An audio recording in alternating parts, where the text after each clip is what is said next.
به کانال تلویزیونی ندای حق خوش آمدید.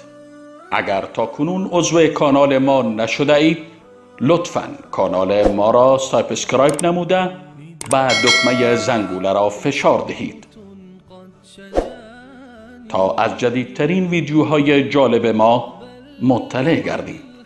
فراموش نکنید که با عضویت در کانال ندای حق و نشر و اشتراک گذاری ویدیوهای ما شما هم در مسیر دعوت با ما همکار می گردید.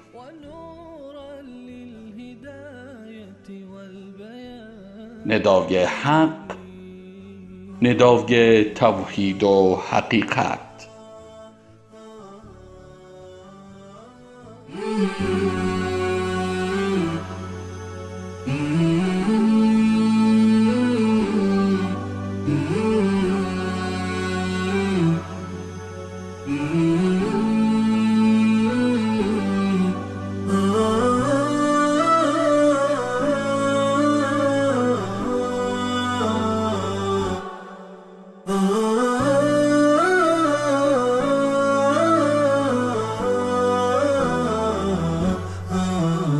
نداء الحق صوت قد شجاني وبلغني الحقيقة والأمان.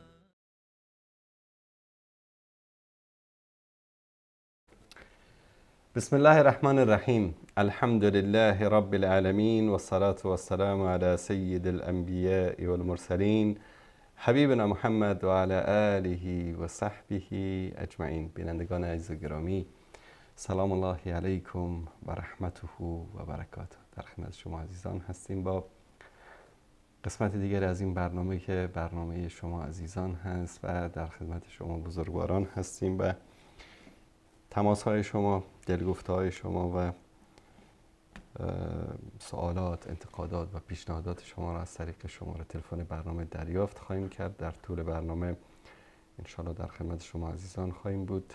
این برنامه موضوع خاصی مطرح نمیشه و این برنامه ویژه شما عزیزان است و خواستیم که منبری باشه برای عزیزانی که دوست دارن صحبت بکنن، در مورد موضوعات مختلف اظهار نظر بکنن. به همین دلیل خواهش من دوستان این است که بیشتر به موضوعات که دوست دارن مطرح بکنن و صدای خودشون رو به گوش دیگران برسونن بپردازن و کمتر سوالات شرعی بپرسن در این برنامه. در خدمت شما عزیزان هستیم و انشاءالله تماس های شما بزرگواران رو هم در طول برنامه خواهیم داشت و سعی و تلاش خواهیم کرد که به سوالاتی هم که از طریق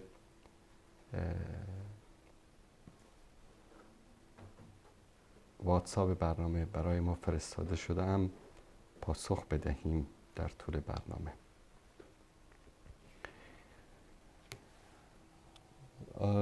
چهار شماره اخیرشون 9909 بیننده عزیز پرسیدن که علمای سلف کیا هستند و کیها را میگویند.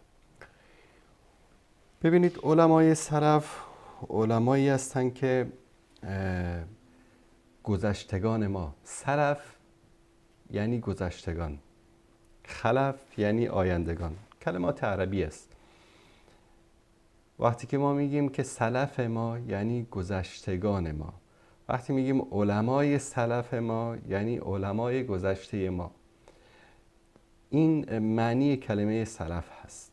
اما اصطلاحاً به سلف صالح و اسلاف ما یا کسانی که ما از اونها در امور دین ما پیروی میکنیم به اونا میگن سلف صالح و اصطلاح سلفیت هم از همین گرفته شده، یعنی پیروان سلف، پیروان گذشتگان نیکو، سلف صالح. از صحابه رسول الله صلی الله علیه و سلم شروع میشن، بعد از اون تابعین، مفسرین، محدثین، فقها، ائمه مذاهب اربعه و همه علمای دینی که در مسیر اهل سنت و جماعت بودن و دارای عقیده توحیدی داشتن، به اونها میگن سلف صالح. و این اصطلاح از قدیم بوده، منتها در این دوران معاصر عده‌ای از انسان‌ها در بعضی از کشورها به نام سلفی و پیرو سلف صالح مشهور شدن. گرچه سوء استفاده‌ای هم از اسم سلفیت صورت گرفته، اما در عموم سلفی به کسی میگن که پیرو واقعی سلف صالح امت یا گذشتگان نیک امت رسول الله صلی الله علیه و آله و سلم باشه. تشکر میکنیم از این بیننده عزیزی که این سوال رو پرسیدن.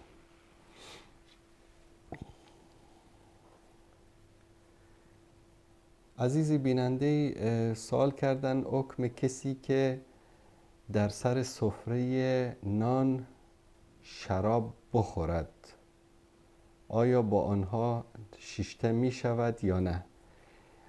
اولا کسی که شراب می خورد که این حکمش جداست. الله سبحانه و تعالی منع کرده است انما الخمر والمیسر والانصاب والازلام رجس من عمل الشیطان فاجتنبوه، دوری بکنید.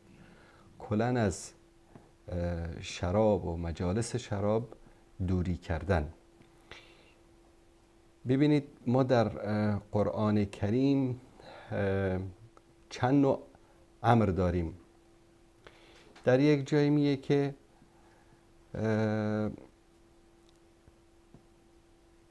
فاجتنبوه، دوری بکنید از شراب، تنها از خوردنش نه، از همه چیزش.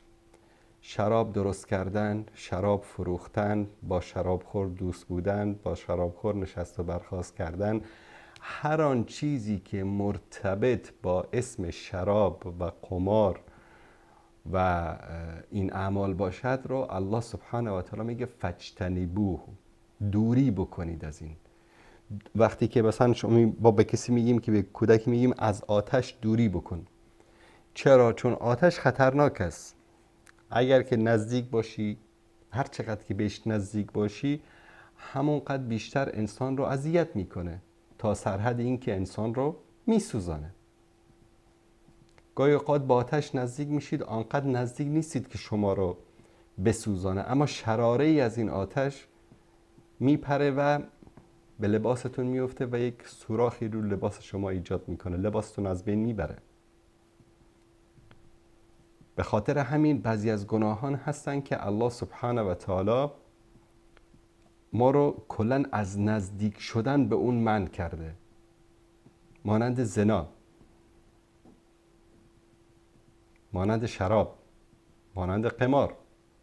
اینها از جمله گناهانی هستن که الله سبحانه و تعالی در قرآن فقط نگفته که شما این کارها رو انجام ندهید، گفته اصلا به اینها نزدیک نشوید. چون ببینید زنا یک دفعه صورت نمیگیره. مثلا یک مردی وارد یک اتاق بشه مستقیم بره با یک زنی زنا بکنه، این چیزی امکان نداره.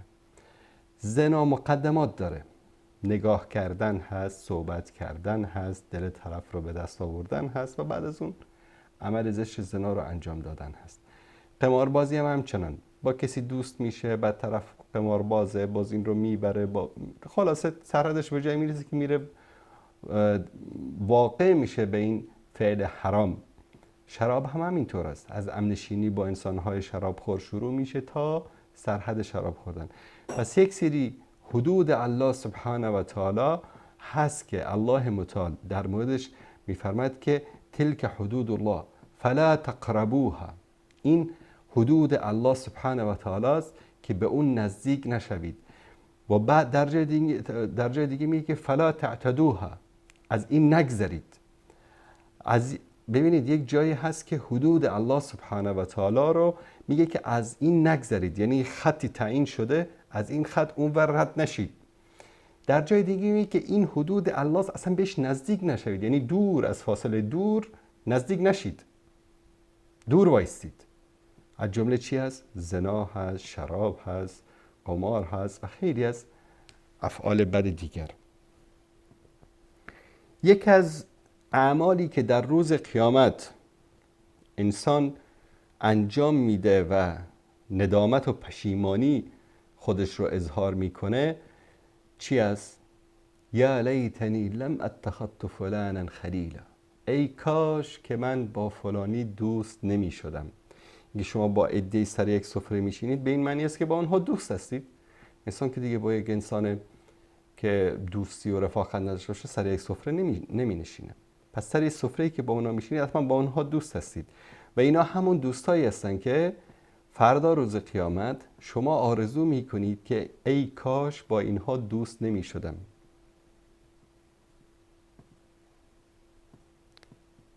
پس رسول الله صلی الله علیه و سلم میفرمایند لا تصاحب الا مؤمنا ولا یأکل طعامک الا التقی، غیر از مؤمن با کسی دیگر هم صحبت نشوید، دوست نشوید و غیر از انسانهای مؤمن کسی دیگری را برای غذا دعوت نکنید. یعنی غذایتان غیر از انسانهای مؤمن نخورد. شاید کسی بگه یعنی چی؟ یعنی ما بگردیم فقط آدمای مؤمن باشه؟ بله، این سر خوشبختی در دنیا هست. شما وقتی که انسان غیر مؤمن رو به خانه خودت دعوت میکنی، چشمش به مالت هست، چشمش به جاهت هست، چشمش به محارمت هست، به همسرت، به خواهرت، به مادرت، به دخترت. اما انسان مؤمن نه. دوستی با انسانهای بد انسان رو به راههای بد میکشانه و این واقعیتی است که امروز نه تنها مسلمان ها، حتی مربیان غیر مسلمان هم میگویند که یکی از اسباب گمراهی انسان ها چی است؟ دوستان بد. در حدیث رسول الله صلی الله علیه و سلم میفرمایند که من کان یؤمن بالله والیوم الاخر فلا یقعد علی مائدة یشرب علیها الخمر.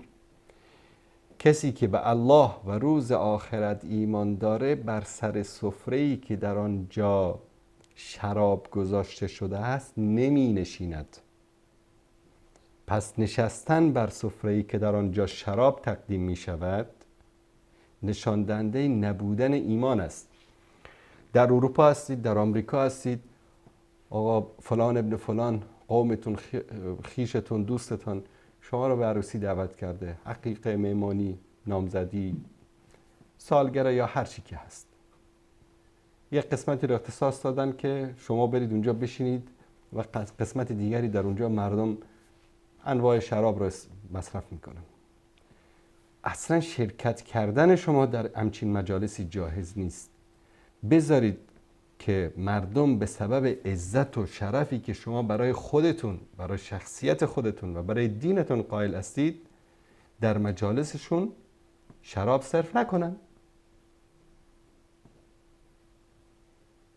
بگذارید. شما با نرفتنتون، شرکت نکردنتون سبب میشید که جامعه اصلاح بشه.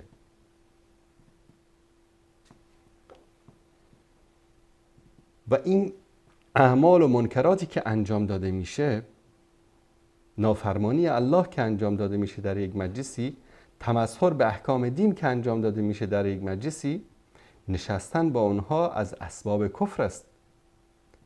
در سوره نساء الله متعال میفرماید که وقد نزل علیکم فی الکتاب ان اذا سمعتم آیات الله یکفر بها و یستهزأ بها فلا تقعدوا معهم.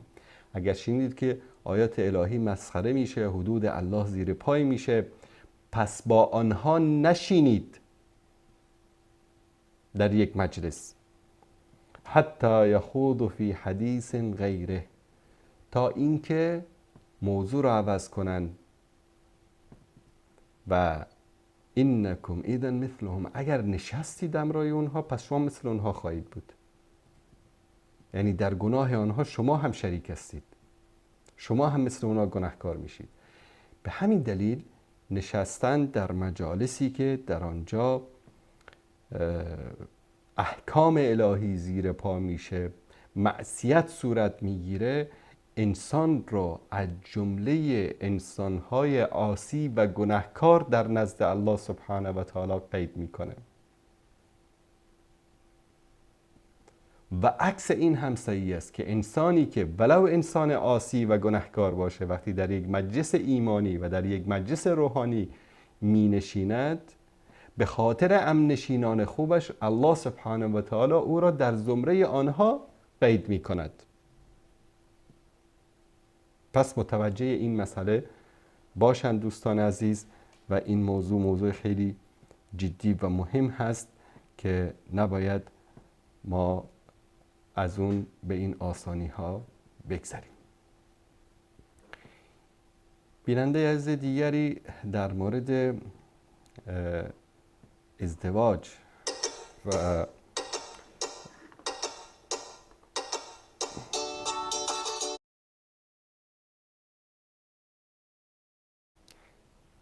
با عرض معذرت از این ویروس هایی هست که گاهی اوقات مزاحمت میکنن. دوست عزیزی در مورد ازدواج نوشتن و قبل از اون ذکر کردن که 2 سال هست. حالا 2 سال رو در 1 سال، 2 سال که کلا با هم فرق میکنه. آیا پول قرض بگیرن و برای عمره برن مشکل دارد؟ ببینید، قرض کردن برای حج و عمره رفتن، من در یک برنامه دیگری هم عرض کردم، اشکالی ندارد. حج و عمره انسان درست است، اما حج رفتن، حج فرض، الله متعال یک شرط رو برای آن قرار دادد که و حج البیت من استطاع الیه سبیلا، حج خانه الله سبحانه و تعالی برای کسی که استطاعت آن را داشته باشد. استطاعت به چه معنی؟ امکانات مادی، جسمی و معنوی آن را داشته باشد. بدنش سالم باشه، پول داشته باشه، نفقه اهل و عیالش رو داشته باشه و از نگاه روحی و روانی و دینی هم آماده باشه. متاسفانه بعضی حج میرن، احکام حج بلد نیستن، سن و سالی ازشون گذشته، گم میشن. به طور مثال من کسایی رو دیدم که در روز عرفه داره دور کعبه طواف میکنه. داره چی کار میکنه؟ میگه اومدم دیدم خونه خدا خلوته دیگه، دارم طواف میکنم، در دورم 1 بار حجر الاسود بوسیدم. تا از کجا آمدی؟ گفت از افغانستان آمدم. برای چی اومدی؟ گفت برای حج فرضی آمدم. پدر جان، امروز روز عرفه است. پیامبر میفرمایند الحج و عرفه. اگر این عرفات رو تو امروز نیستی در عرفات، تو اصلا این حجت نمیشه. با 1001 مشکل این رو قانع کردم که بره، حالا بتونه خودش رو مثلا تا قبل از غروب به عرفه حداقل برای 1 نیم ساعت هم شده برسانه. به خاطر همین استطاعت شرط است. شما خودتون رو در مشکلات و سختی بنداز که من حج و عمره بکنم با پول قرض، فردا قرض رو نتونی بدی، قضا رو پشت خونت بیاد، دلتو از دنیا و آخرت بد بکنه. خب جایز نیست انسان خودش در مشکلات و سختی بندازه. اما آیا کسی با قرض میتونه بره حج بکنه؟ بله میتونه، حجش قبول میشه. اما بهترین است که انسان صبر بکنه، با پول خودش وقتی که استطاعتش داشت این فریضه الهی رو انجام بده، یا که عمره رو که سنت است انجام بده. سوال دیگری پرسیدن بیننده عزیزمون که آیا پولی که قرض بگیرن این بخاطر عمره بود؟ همچنان نوشتن که با مادرشون هر قدر به دیدن دخترانی برای ازدواج می روند معقولشان نمی شود. 32 سالشون شده و هنوز هم زن پیدا نکردن. آیا این در تقدیر شامل است؟ در مورد ازدواج کمی صحبت کنید، زیاد نیازمند سخنانتان هستم. والا این مشکل که کارگردان عزیز ما هم داره که هر جا که پیشنهاد میکنیم رد میکنن. میخنده.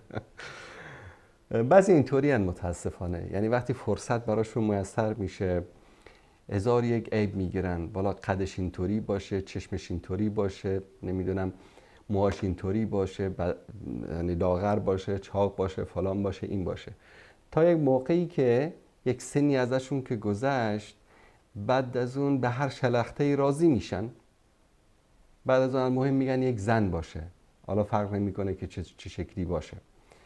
یک موقع حتی خیلی از دختران اینطوری هستن، این خواستگار رو رد میکنن، اون خواستگار رو رد میکنن، بعد وقتی که سنی ازشون گذشت باز با یک کچل شکم گنده ای هم ازدواج میکنن. اول باید قدش اینطوری باشه، موهاش اینطوری باشه، فلان باشه، این باشه، اون باشه. اما وقتی که این یک اصطلاحی دارن در عربی میگن که فاتت القطار، یعنی قطار ازش گذشت. این قطار عمر فقط یک بار میاد در خونه بعضیا میسته تا که یک دور دیگه بزنه، دیگه شاید که 10 سال بگذره، شاید دیگه همچین فرصتی میسر نشه. بعضیا این قطار میگذره و این فرصت استثنایی رو از دست میدن. ما نمیگیم که بیگدار انسان با آب بزنه و بدون تأمل، بدون فکر کردن کاری رو انجام بده، اما بعضی خیلی سخت میگیرن. رسول الله صلی الله علیه و آله و سلم میفرمایند که یسروا ولا تعسروا، آسانگیر باشید، سختگیر نباشید. بشروا ولا تنفروا، بشارت دهنده باشید، مردم متنفر نکنید. صفت مؤمن آسانگیری است. و جعلناکم امة وسطا، شما را امتی وسط و میانه قرار ده، میانه در بین افراط و تفرید. پس وقتی که فرصتی برای شما ایجاد میشه، وقتی که مهمترین نقطه‌ای که دین بهش تاکید کرده، من ترضون عن دینه و خلقه فزوجوه، اگر که شما از دین و خلق کسی راضی بودید، نگفته دیندار و خوش اخلاق رو برید بگیرید، گفته از دین و خلق شما راضی باشید. شاید شما یک دختری هستید که خیلی یک مردی که مثلا خیلی متشدد در دین باشه رو دوست ندارید. لازم نیست که شما برید با یک کسی ازدواج بکنید که مثلا ریشش تا نافش باشه، شب تا صبح هم نماز تهجد میخونه، هفته 3 روزم روزه میگیره یا 2 روزم روزه میگیره. از اون دینداری و اخلاقش خوش شما بیاد. بعضی هستن دیندار هستن، ظاهرا اخلاق خوبی هم دارن، اما بعضی صفتهایی دارن که شاید هر دختری یا زنی خوشش نیاد، مثل بخل مثلا، مثل تشدد بیش از حد، انسان شکاک که زندگی رو تلخ بکنه. پس سخت نگیرید. اگر سخت گرفتید خدا هم به شما سخت میگیره. یکی از ویژگی های بنی اسرائیل این بود که هر چیز رو سخت میگرفتن. الله بهشون امر کرد که اذبحوا بقره، گوساله ای رو بیارید بکشید. اینا آمدن گفتن که ما لونها، رنگش چطوری باشه؟ ان البقره تشابه علینا، ما والا گیر موندیم در بین این گوسالا کدوم یکی رو انتخاب بکنیم. و اینا سخت گرفتن، الله سبحانه و تعالی براشون سخت گرفت. گفت گوساله ای باشه که رنگش چنان زرد باشه که چشم انسان رو ببره، حالا برید دنبالش بگردید. اگر اون دفعه اول میرفتن یک گاو سیاهی رو هم میکشتن، گرفتار این مصیبت نمیشدن، اما چون سخت گرفتن خداوند بهشون سخت گرفت. ما هم در زندگیمون هر چی بخوایم سخت بگیریم، همون اندازه سخت بهمون زندگی تمام میشه. آسانگیر باشیم. یسرو. بعد از اون سن و سال برای ازدواج خیلی مهم هست. مثلا حالا در قدیم، در مثلا دهه دوم زندگی، یعنی بین 13 14 15 ازدواج میکردن تا 20. این سن برای یک دختر برای ازدواج خیلی سن معقولی است و همچنین برای یک پسر، مادامی که از پس امورات زندگی بر بیان.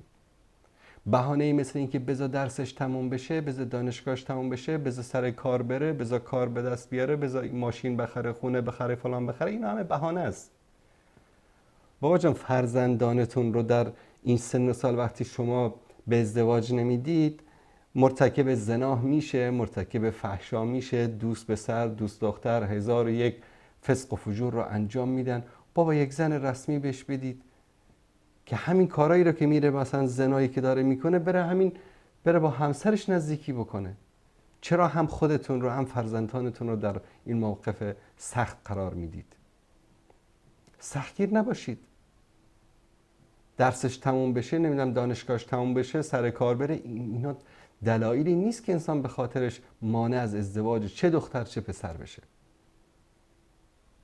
و چه بسیار است امروز در جای ما فسق و فجور فسادی که در دانشگاه ها وجود داره. به خاطر چی؟ به خاطر اینکه خب شما الان کبریت و آتیش رو در کنار هم دیگه سر یک کلاس قرار دادن و این همه سقط جنین های غیر قانونی، روابط نامشروع، بیماری های جنسی، سببش چیه؟ همین روابط نامشروعی که وجود داره. بیایید این روابط رو مشروعش بکنید. چه اشکالی داره که دختر و پسری با هم در دانشگاه بخونن و زن و شوهر هم دیگه باشن؟ حالا مسئله فرزند و فرزندداری شاید این رو میتونن تا 1 سال 2 سال تا دست به تعویق بندازن، اما حداقل وابسته هم دیگه باشن. همون عشق و محبتی رو که میره نثار یک دختر بیگانه میکنه نثار همسرش بکنه در دانشگاه، بعد از اون به سن سالی میرسن که اولا حمل برای زن بعد از سن 25 سالگی، بعد از سن 30 سالگی سخت است. این مسئله علمی است. فرصت باردار شدن برای یک زن هرچی که سنش بالا میره کمتر است. به خاطر همین هم دخترها هم پسرها سعی کنند در شروطی که غیر از قضیه دین و اخلاق بقیه چیزها رو سخت نگیرن و این وعده الله سبحانه و تعالی است که اگر کسی فقیر باشه و ازدواج بکنه و انسان مؤمن باشه، الله سبحانه و تعالی رزق و روزیشان رو میرسانه. رسول الله صلی الله علیه و آله و سلم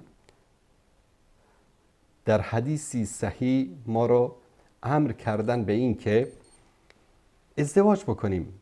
یا معشر الشباب من استطاع منکم الباء فلیتزوج.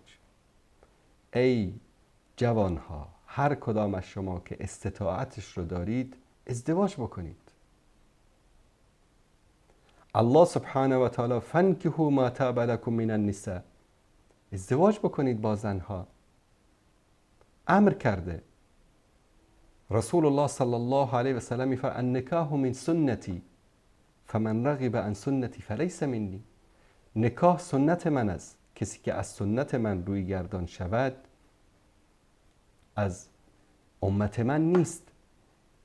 و این غریزه جنسی است که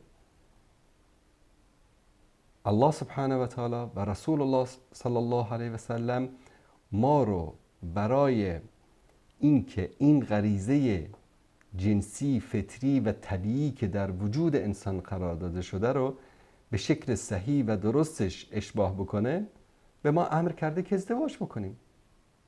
یا معشر الشباب من استطاع منکم الباء فلیتزوج. فمن لم یستطع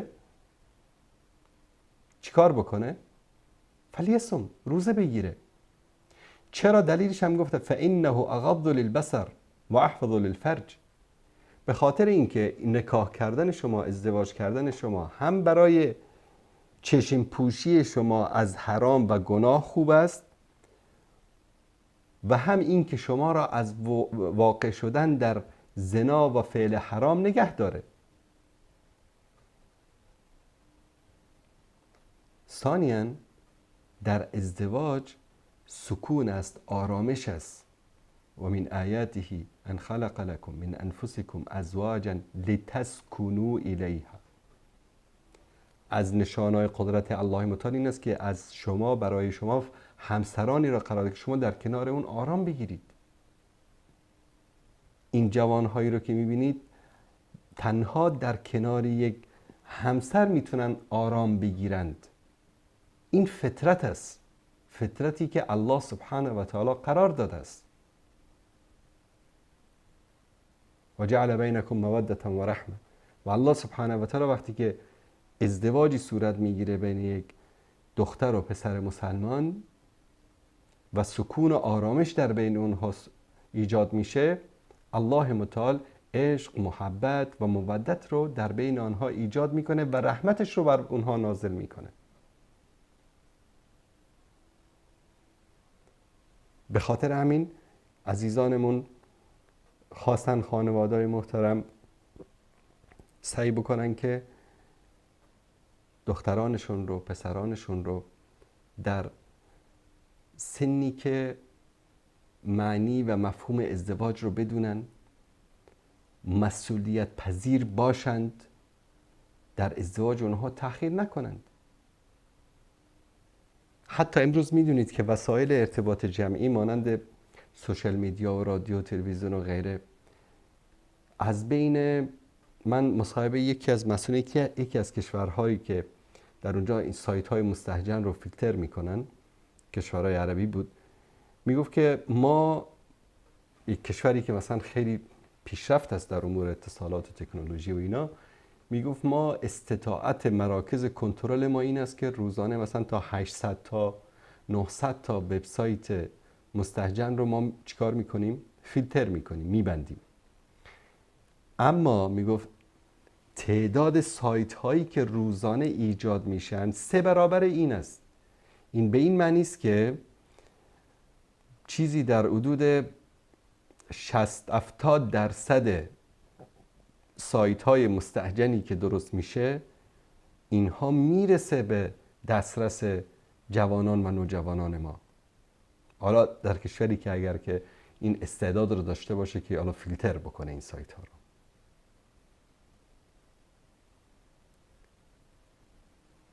به جای اینکه فرزندتون بره با یک نامحرمی، با یک بیگانه‌ای از طریق مسنجرها، از طریق سایت ها، از طریق انجمن ها در فضای مجازی صحبت بکنه، گاهی اوقات حرف به جایی برسه که تبادل تصویر و فیلم و ویدیو و لایف و این مسائل برسه، با یک دخترتون رو به شوهر بدید، برای بچه‌تون زن بگیرید، تا همین کارهایی رو که میرن در سوشال میدیا میکنن خب بره با همسر خودش بکنه.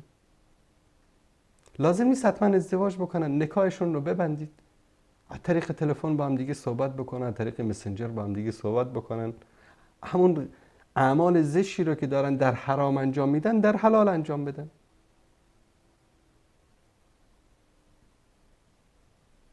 و در این زمانی که این طغیان فسق و فجور و فساد رو شما در سوشال میدیا میبینید، تربیت فرزندان، تربیت کودکان، خاصا تربیت ایمانیشون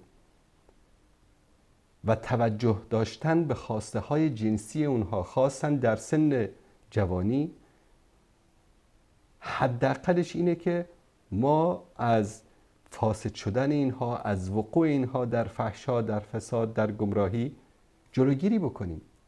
و پدر و مادر در اینجا مسئول هستن. کلکم راع و کلکم مسئول عن رعیته. هر کدام شما مسئولید و در پیشگاه خداوند پاسخگو هستید در مقابل رعیتتون، زیر دستانتان.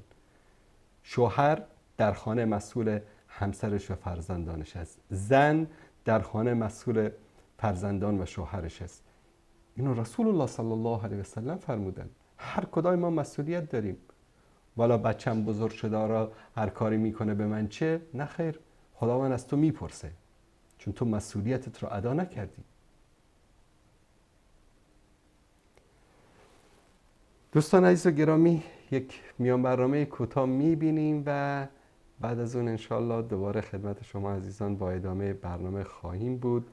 با ما همراه باشید. انشالله 10 دقیقه بعد دوباره با شما عزیزان در ادامه برنامه خواهیم بود. الله متعال حفظتون بکنه، زنده و سلامت باشید. بعد از 10 دقیقه دوباره برمیگردیم خدمت شما عزیزان بزرگواران.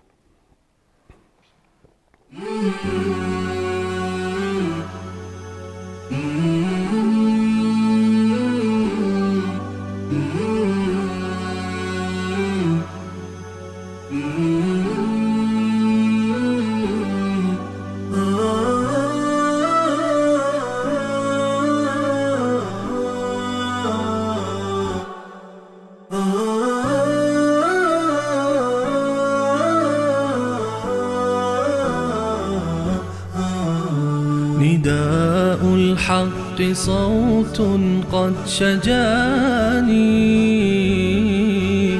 وبلغني الحقيقة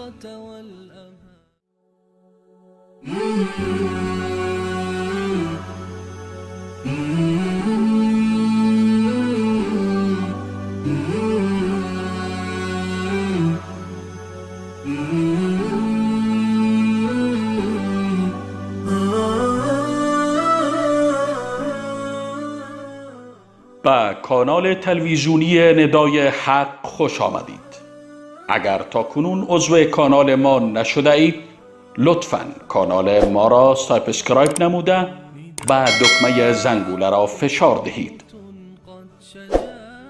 تا از جدیدترین ویدیوهای جالب ما مطلع گردید.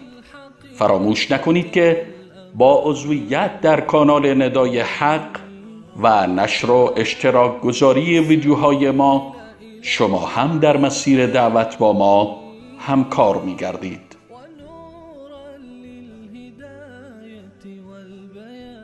ندای حق، ندای توحید و حقیقت. عن سلمة رضي الله عنه قال: كنا نصلي مع النبي صلى الله عليه وسلم المغرب إذا توارت بالحجاب. در صحیح بخاری حدیث شماره 561 و صحیح مسلم حدیث شماره 636 سلمه رضی الله تعالی عنه می فرماید نماز مغرب را وقتی با پیامبر صلی الله علیه و آله و سلم می خواندیم که خورشید خود را در زیر چادر پنهان می کرد، یعنی غروب می کرد. عن رافع بن خديج رضي الله عنه قال: كنا نصلي المغرب مع النبي صلى الله عليه وسلم فينصرف أحدنا وإنه ليبصر مواقع نبله. و در صحیح بخاری حدیث شماره 559 و صحیح مسلم حدیث شماره 637 رافع ابن خدیج رضی الله تعالی عنه فرمود ما با پیامبر صلی الله علیه و آله و سلم نماز مغرب را می خواندیم. سپس هر یک از ما که بیرون می رفت و تیراندازی می کرد به اندازه هوا روشن بود که محل اصابت تیرش را از دور. ماه‌های حرام کدام ها اند و چه جایگاهی در اسلام دارند؟ الله متعال ماه‌ها را آفریده و به تعدادی از این ماه‌ها فضیلت و ویژگی‌های خاصی قرار داده است. از این میان 4 ماه آن ماه حرام می باشد که شامل ماه رجب، ذوالقعده، ذوالحجه و محرم می شود. صحابی جلیل القدر ابن عباس رضی الله عنهما می فرماید ارتکاب گناه‌ها و انجام عمل نیک و ثواب آن در این ماه خیلی بزرگ حساب می شوند. بنابراین بر هر مسلمان لازم است تا در ماه حرام رجب کوشش نماید جداً از محرمات دوری نموده و انجام عمل نیک را افزایش دهد. در این میان از بدعت‌ها و اشتباهاتی که بسیاری از مردم در این ماه انجام می‌دهند باید پرهیز نمود. مانند تخصیص این ماه به نمازی که بر غایب مشهور است. امام نووی در این مورد می‌گوید این یک بدعت زشت و یکی از منکرات بزرگ میباشد.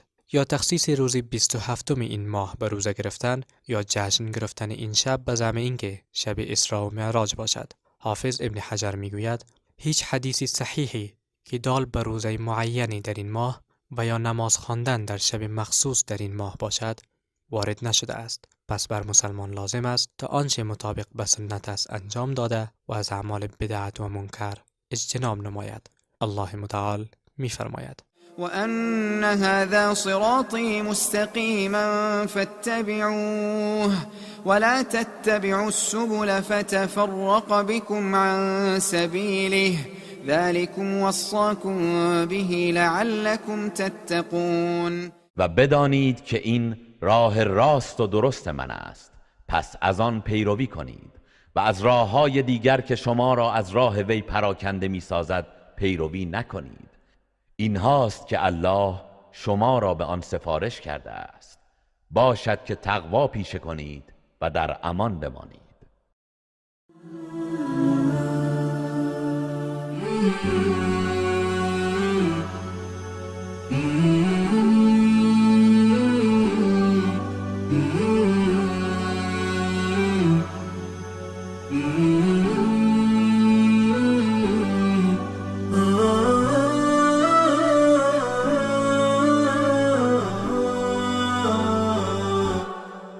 Oh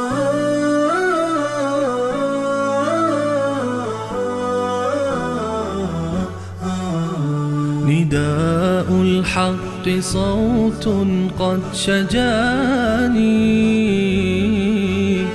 وبلغني الحقيقة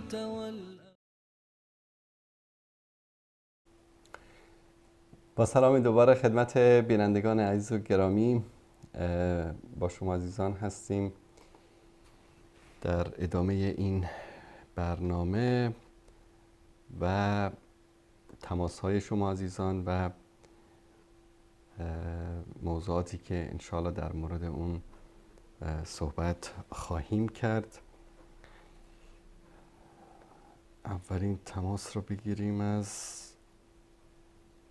ترکیه. بیننده عزیز سلام علیکم، بفرمایید.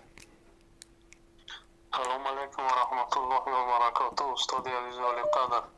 علیکم السلام و رحمت الله و برکاته. بفرمایید برادر عزیز. سلامت باشین استاد. ما برای شما یک پیام روان کردیم، اون پیام ما را وقت میافتین جواب میدادین استاد جان، خیلی خوب میشد. انشالله، حتما انشالله، حتما. برای پیام هایی که میفرستید یک کمی صبر داشته باشید، چون تعداد پیام ها خیلی زیاد است و سر فرصت انشالله پاسخ خواهیم داد. بله استاد، پیام ما را یادداشت کنین، شماره ما رو خیلی وقت شد روان کردیم. چشم چشم. من همی الان سلام 6895. زنده باشید برادر عزیز.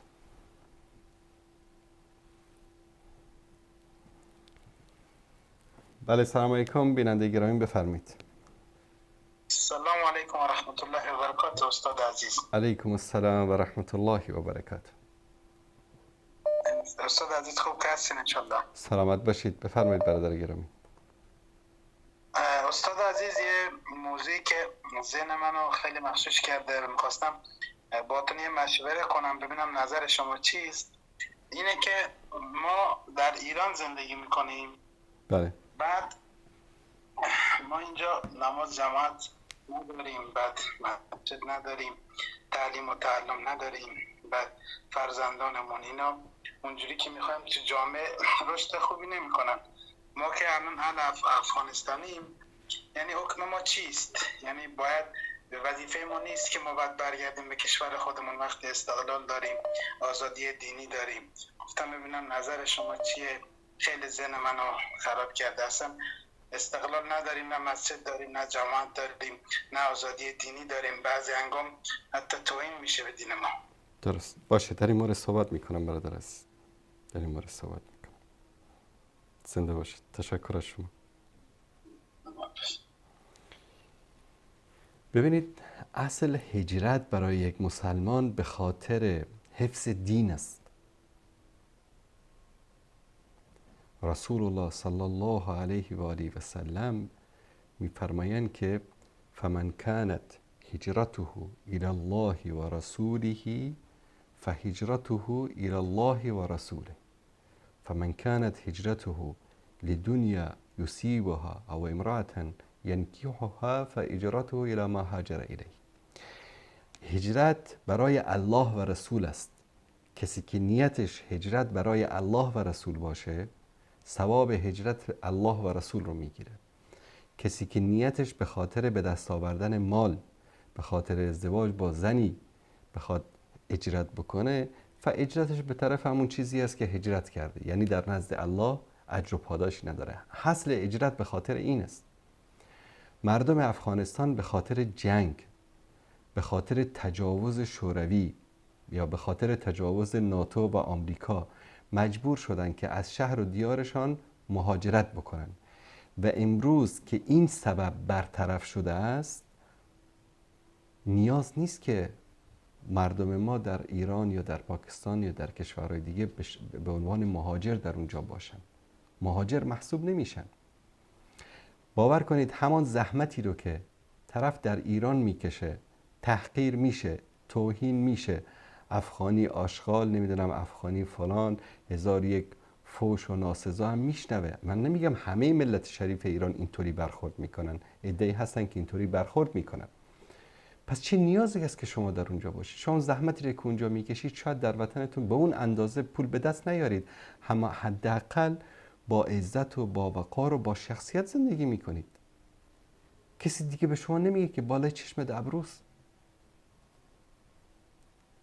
با حقارت، با ذلت زندگی کردن در یک جا شرعاً جایز نیست، چون مسلمان باید عزیز باشد، با عزت باشد، ذلت رو قبول نکند. حتی علما میگن اگر در جایی به تو ظلم میشد، اولا سعی کن در مقابل ظالم بایستی، استطاعتشو داری، نداری اونجا رو ترک بکن. چرا؟ چون اسلام نمیخواد که شما ذلیل باشید، خوار باشید.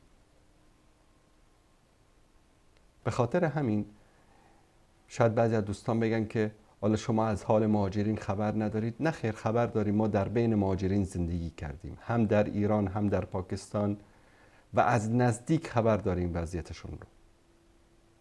اما امروز زندگی کردن در افغانستان، در کشور خودتون، در ولایت و قریه و ده خودتان، والله از زندگی کردن در اسلام آباد و تهران بهتر است. الا اگر کسی مثلا در کشور دیگری زندگی میکنه، تجارتی داره، بزنسی داره، تابعیتی داره، پاسپورتی داره، یک سری به اصطلاح تعلقاتی داره با اونجا، نمیتونه که اونا رو از دست بده، این مسئلهش جداست. اما طرف در ایران زندگی میکنه، کودکانش رو میفرسته به مدارس ابتدایی یا راهنمایی و دبیرستان، در اونجا فردا یک شیعه به بار میاد، تعلیم دین نیست، مسجد اهل سنت نیست، تعلیم قرآن نیست، و اینها مسئولیت های پدر و مادر است که قبل از همه چیز، قبل از دنیا و ما فیها، انسان در مورد آخرتش باید فکر بکنه، در مورد آخرت فرزندانش باید فکر بکنه. من کسی رو میشناسم که 2 کلاس در مدرسه های ایرانی درس خونده، اونم در ابتدایی، یک شیعه زده به تمام عیار، چون اونها از کلاس اول همون اعتقادات باطلشون رو به کودکان یاد میدن.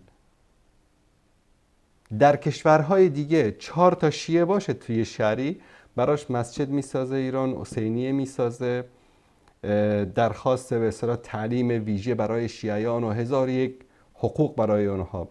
اما برای اهل سنت در تهران یک مسجدی رو اجازه نمیدن که بسازن. چرا؟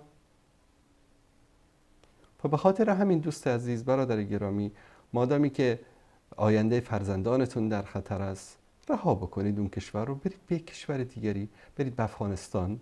حداقل هجرت میکنید، مجبور هستید برید به کشور دیگه، برید به کشوری که لااقل بتونید حداقل تعلیم و تربیت فرزندانتون رو حفظ بکنید. باور کنید امروز مهاجر بودن در بریتانیا، در فرانسه، در آمریکا و کانادا بهتر از مهاجر بودن در تهران هست، در ایران هست. چرا؟ چون حداقل در این کشورهایی که ذکر کردم یک مدرسه حفظ قرآن، یک مدارس اهل سنتی وجود داره که میتونی فرزندتو در اونجا بگذاری، اما در اونجا نه.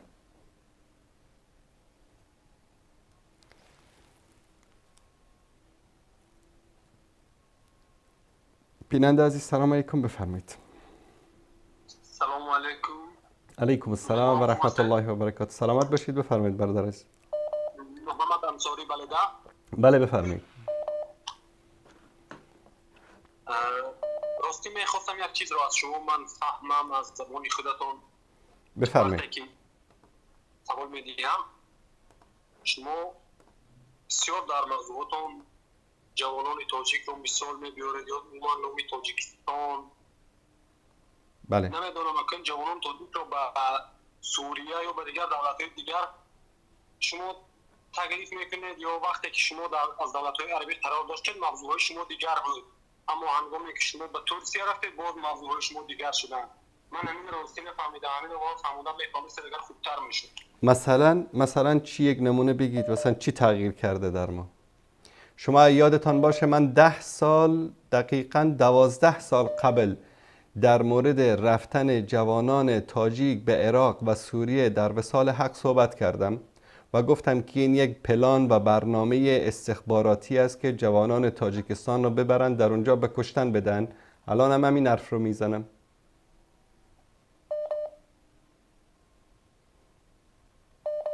دوست عزیز میشنوید صدای من رو؟ بله.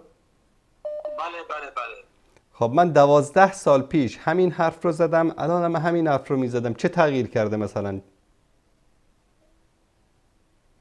شما خوبتر میدونید.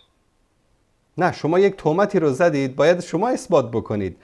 من 12 سال پیش، 10 سال پیش، 15 سال پیش همان حرفایی رو که میزدم هنوزم همون حرفا رو میزنم.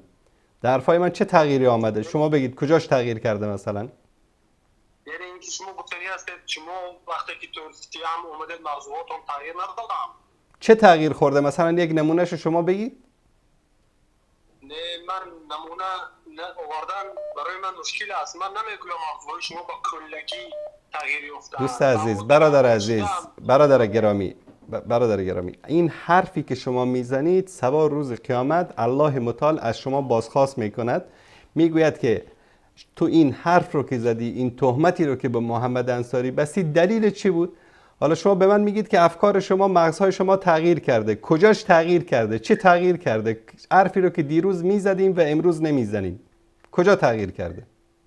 این که ما نمونه میاریم، ذکر میکنیم تاجیکستان، جوانان تاجیکستان جزئی از ماست، ما جزئی از تاجیکستان هستیم. مخاطبین ما جوانان فارسی زبان در افغانستان، در تاجیکستان و در ایران هستند. دوستمان قطع کردن، دوست عزیز تاجیک ما، مخاطبین ما همین ها هستند. اینا جان و جگر ما هستند و ما خوبی و فلاح و رستگاری آنها را میخواییم. در افکار ما، در مغزهای ما چیزی تغییر نکرده، در ایمان و عقیده ما چیزی تغییر نکرده. همان حرفی رو که دیروز میزدیم امروز هم میزنیم. ثوابت و اصول دین ما قابل تغییر نیست. حرفی که 10 سال پیش زدیم الان هم میزنیم، 100 سال بعدم همین حرف رو خواهیم زد. تا روزی که زنده هستیم همین موقف ما خواهد بود. چیزی تغییر نکرده. بر صورت دوستان وقتی که صحبت میکنن، حرف میزنن، حداقل دلیل مدرک داشته باشن و بدون دلیل و مدرک صحبت نکنن. بیننده عزیز، سلام علیکم. علیکم السلام و رحمت الله و برکاته. استاد ما یک سوال داشتیم، اگر موضوع نباشم در باره حق یک از دیگر خوردن میتوانیم سوال بزنیم؟ بفرمایید برادر عزیز. مثلا دو برادرن، هر دو برادر فرزند دارن و برادر کلانی از دنیا میگذره و برادر دیونگی فرزندای برادرش با عهده میگیره که من میگیرم کلام میکنم و باید میرسن فرزندو. از اینجا حق برادر دیگری، برادر کلانی مال و ثروت داشتم. بله. از همون مقدار پولی همون برادرش میگیره، خونه میخرد، کمتر از پولی خودش چه بگم، کمتر از پولی خودش میموند و خونه رو میخرد و بعد فرزندو کلان میشوند. حاضر باشد همون برادر خودی که با عهده گرفت همون برادر و از خونه رونده است همون فرزندای برادرش. درست. اینجا حکم همین برادر چیه که وقتی که میشه که ما میگم که امک میشوم مکلوش ما یتیم بدم 4 ساله بدم پدر ما از دنیا گذشت، ما حاضر امک رو میگم که حق مو در همینجا هست. از نیمی همین پول خونه که شما خریدین پول پدر ما میگه وای برادر ما حق دارم پول بگیرم. آخه میگم وقتی برادر تو باشه برادر تو پول نمیگیم از دنیا گذشت و حق مو میمونه. میگه همین اگر امکانیت باشه همین سوالی ما را بگیم با گوش همه که ما برسه که حق دو فهم حق در کجاست. چشم، انشاءالله در این مورد صحبت میکنم. رحمت کلام می ندارم که ما را گوش کردید. هزار رحمت. سلامت باشید برادر. سلامت باشید. سلامت باشید. ببینید یکی از گناهان بزرگی که الله سبحانه و تعالی وعده شدید در سوره نساء وعده شدید میده به اونها، کسانی است که اموال یتیم ها رو میخورن. مثلا برادرش هست میمیره، از اون برادرش طلاهی، جواهراتی، زمینی، پولی، چیزی میمانه. بعد این طرف برادر بزرگتر است یا کوچکتر است فرق نمی کند، این اموال رو صاحب میشه. در حکومتی که در جایی که قانون باشه خب طبعا باید این اموال به اسم فرزندان اون طرف ثبت بشه، بعد که اونها بزرگ شدن به سن قانونی رسیدن در بین اونها تقسیم بشه. اما زورگویی است در بعضی جوامع، طرف میاد صاحب میشه، حکومت هم چیزی نمیگه، بعد این رو میگیره مدتی این یتیم ها رو مثلا در اونجا نگهداری میکنه برای فریب دادن مردم و اطرافیان. بعد از اون که به اصطلاح تمکین پیدا کرد در اونجا، اونها رو بیرون میکنه، یا وقتی که اونها بزرگ شدن اونها رو بیرون میکنه و همه این مال و دارایی رو صاحب میشه. این انسان یک انسان آرامخور است. بزرگترین وعید و وعده‌ای که الله سبحانه و تعالی به رسول الله صلی الله علیه و سلم تاکید چندین بار در احادیث در آیات شده است، خوردن مال یتیم است. الله سبحانه و تعالی می‌فرماید که الذين يأكلون اموال اليتامى ظلما انما يأكلون في بطونهم نارا وسيصلون سعيرا. کسانی که اموال ایتام را، یتیم ها را با ظلم میخورند، اینها در حقیقت در شکمهای خود آتش را میخورند. یعنی کنایه از عذابی است که این اموال در روز قیامت دامنگیر اینها خواهد شد. و سیصلون سعیرا، و بعد از اون به آتش سوزان جهنم وارد خواهند شد. والا نگید که این 1 متر زمین هست، حالا 4 تیکه ظرف بوده است، یا مثلا این بوده است. والله و مثقال ذره خیرا یره و مثقال ذره شرا یره. و اندازه 1 مثقال ذرهش الله متعال حساب میگیره.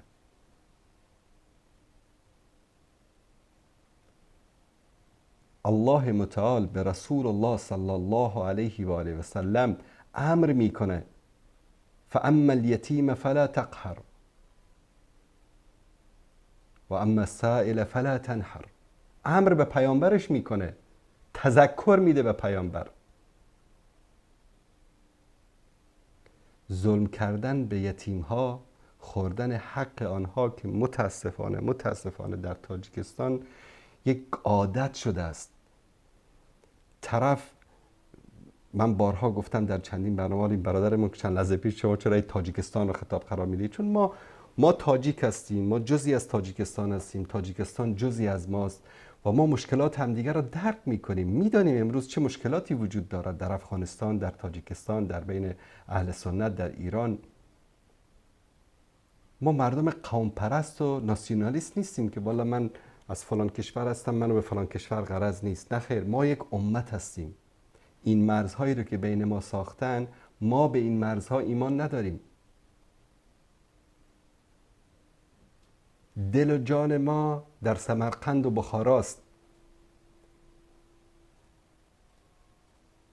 و همچنین در نیشاپور و در شیراز و در اصفهان و که اینجا مراکز علم و فرهنگ اهل سنت بودن. امام بخاری از بخاراست، حلقه درسش در نیشاپور بود.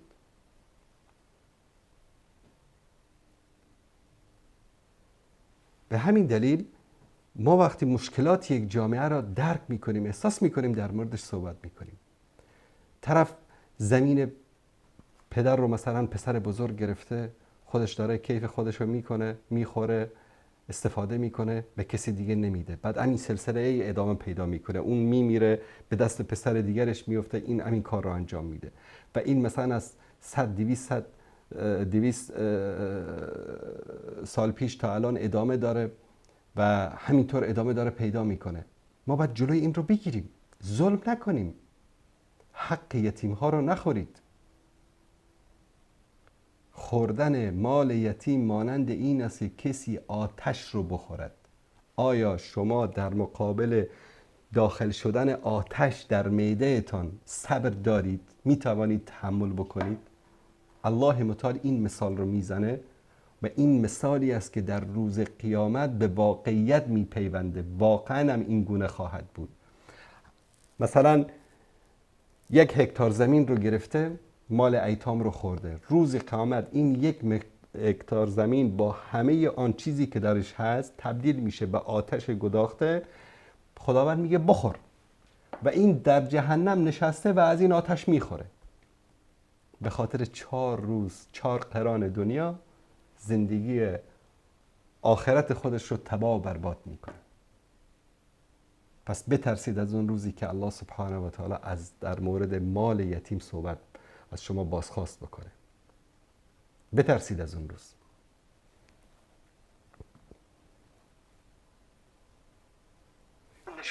بله سلام علیکم بیننده گرامی، بفرمایید. سلام علیکم و رحمت الله. علیکم السلام و رحمت الله و برکاته. استاد یک سوال داشتم، همین در باب طهارت مخصوصا ما راننده هستیم. بله. مثلا طهارت میریم، مثلا شرایط ما خوب نیست، راه به راه که میریم یک جا میریم مثلا تا دست رو میکنیم اما پایها را بعدا آمده با ماشین میشینیم بعدا میشیم. آیا این درست است یا نه؟ مادامی که بقیه اعضا خشک نشود اشکالی ندارد. اگر بخوایم خشک نمیشود اما خودمون خشک کرده بعدا میبریم کمی هوا خوب.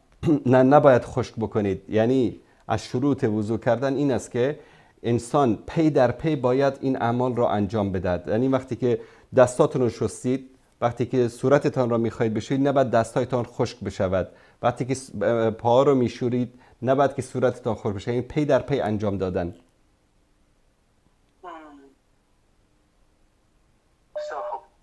سلامت باشید. الله متعال استان کنه.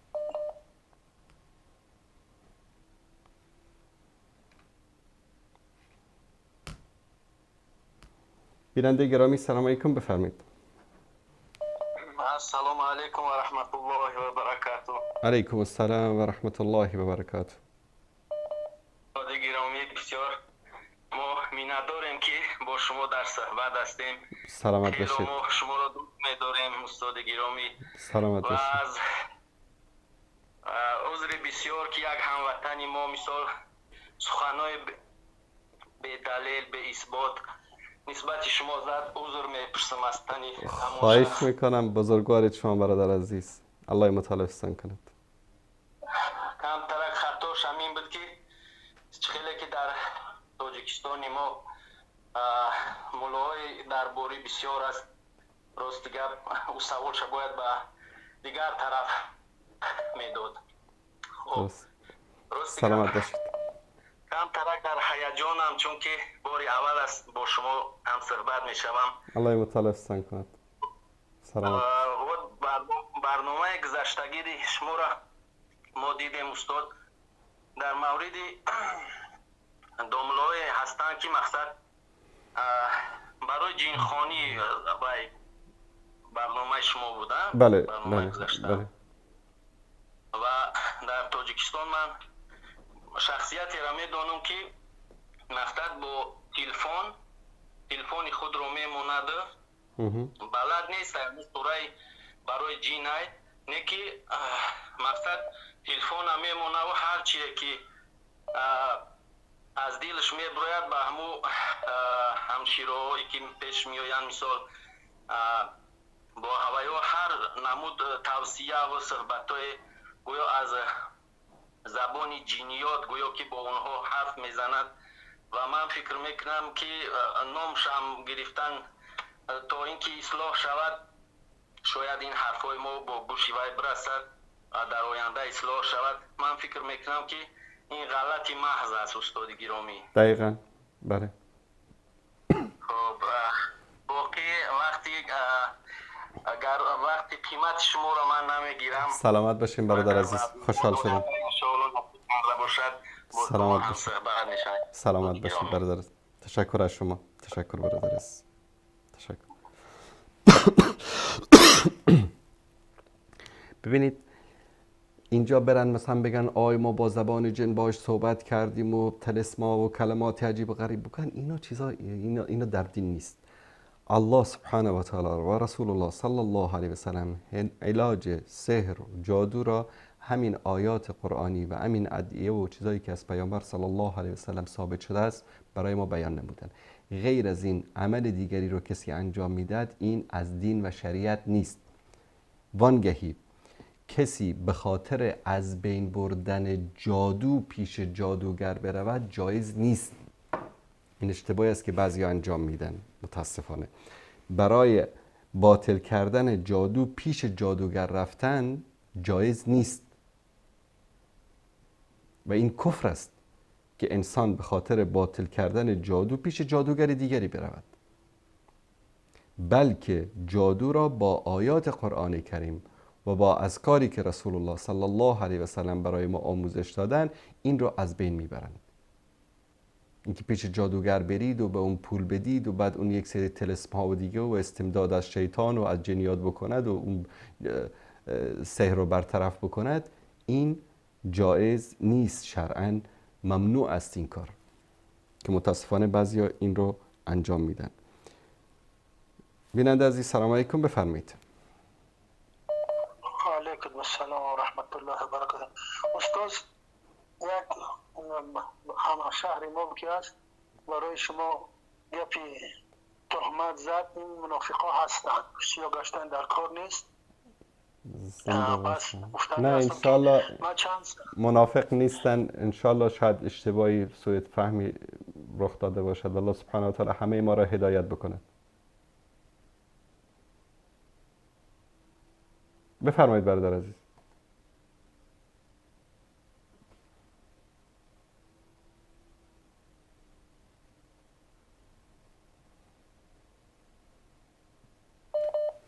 بیننده گرامی، تماس شما قطع شده از طرف خودتون، من صدای شما را ندارم.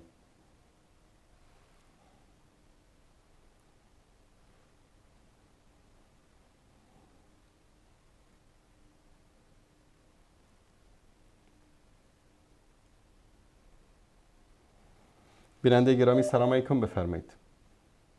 سلام علیکم استاد، خوب هستین؟ بخیر هستین؟ خیرت؟ سلامت باشین، زنده باشید، بفرمایید.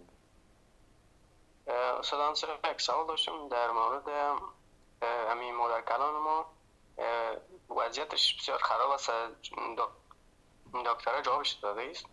فقط همین وقت یعنی کوششانی است که نمازشان ادا کنن، باز در ادا کردن نماز خیلی در مشکل هستن. یعنی چی بگیم براتون، وقتی که خب در روی تختمو نشسته نماز ادا میکنن، باز هوششان بر چند لحظه میره، یعنی در جایی که نشستن مجبور هستن کسی دیگه برشان بویه که سلام بوین. آیا مداخله در نماز میشه؟ چه قسم میشه همین؟ چون اگر برشان نگوین که سلام بده، باز هم تو ایستاد هستن دیگه، اما کوشش میکنن که نماز خودشان رو بخونن. باز یک سوال دیگه ای که استاد محترم، همین که کوشش میکنن که اما خانواده کوشش میکنن که اینا نمازها را نزدیک یکدیگر، چون دوام داره اما در بدنشون مورفین تزریق میشه و خاطر درد. باز از خاطر راه حلش اقسام کردیم که نزدیک مثلا قبل از این که مثلا مغرب داخل شد، مثلا 20 دقیقه یا نیم ساعت نماز دیگر رو میخوانند، باز از او بعد از او دوباره دیگه برای مغرب نیت میکنند دیگه. اقسام آیا باشه در این مورد صحبت میکنم برادر عزیز، در این مورد صحبت میکنم. سلام علیکم. سلام و رحمت الله و برکاته.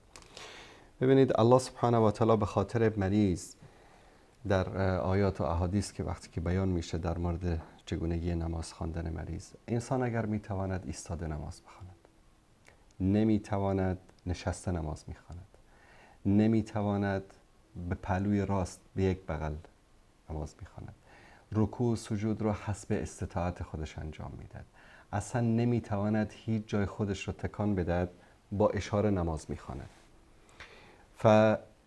فاتقوا الله ما استطعتم، یعنی تقوای الله سبحانه و تعالی را پیشه کنید به اندازه‌ای که میتوانید. الله سبحانه و تعالی به ما سختی و دشواری نمیخواد.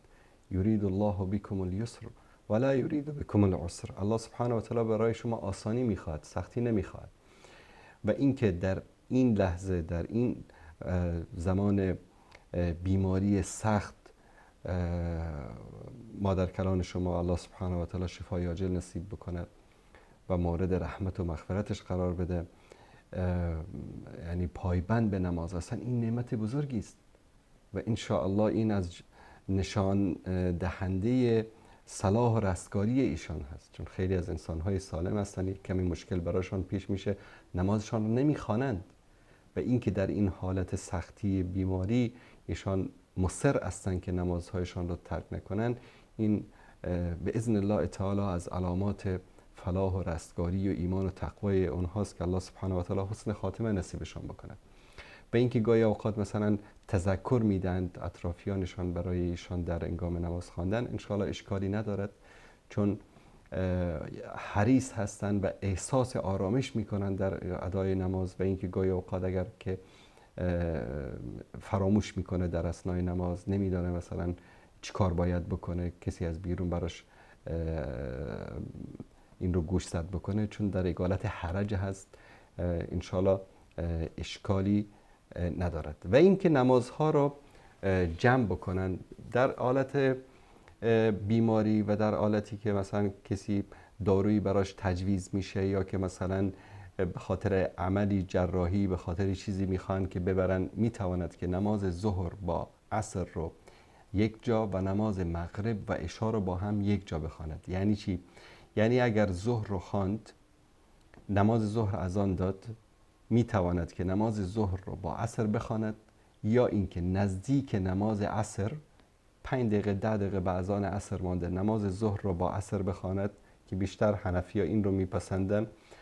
اما نماز مغرب و عشا رو بعد از اذان مغرب میتواند که نماز مغرب رو بخواند. بعد از اینکه نماز مغرب رو خواند، نماز مغرب قضا می شود، وقت نماز عشا داخل می شود، اشکالی ندارد که نماز عشا رو بخواند اگر این مشکل رو دارن، یعنی در حالت مریضی است، در حالت سختی است و دارو استفاده می کنن، و اگر که بعد از استفاده دارو دوباره به اوش بیایند، بیا به حالت طبیعی برگردن، شاید که وقت نماز هر دو نماز بگذرد. به خاطر همین می توانند که ظهر و عصر و مغرب و عشا رو با هم دیگر جمع بکنن. تشکر می کنم از این برادر عزیز و بزرگوار. الله سبحانه و تعالی شفای عاجل نصیب بکنه.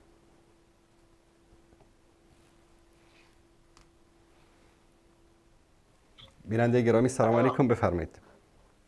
و علیکم السلام و رحمت الله. استاد عزیز گفتیم یک چیز پرسیدنیم که ما 4-5 میلیون تاجیک در می روسیه هست.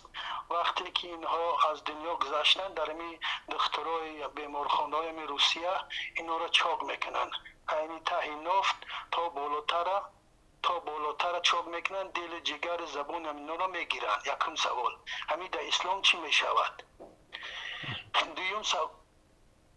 دویم سوال این که بله، دویم سوال این که گفتم شد پرسیدن که بعد همین کودکایی که خرد سالن 4-5 ساله در همین روسیه مونده، همین رو میبرن در تعلیم همین میتین، در تعلیم حرام میتین،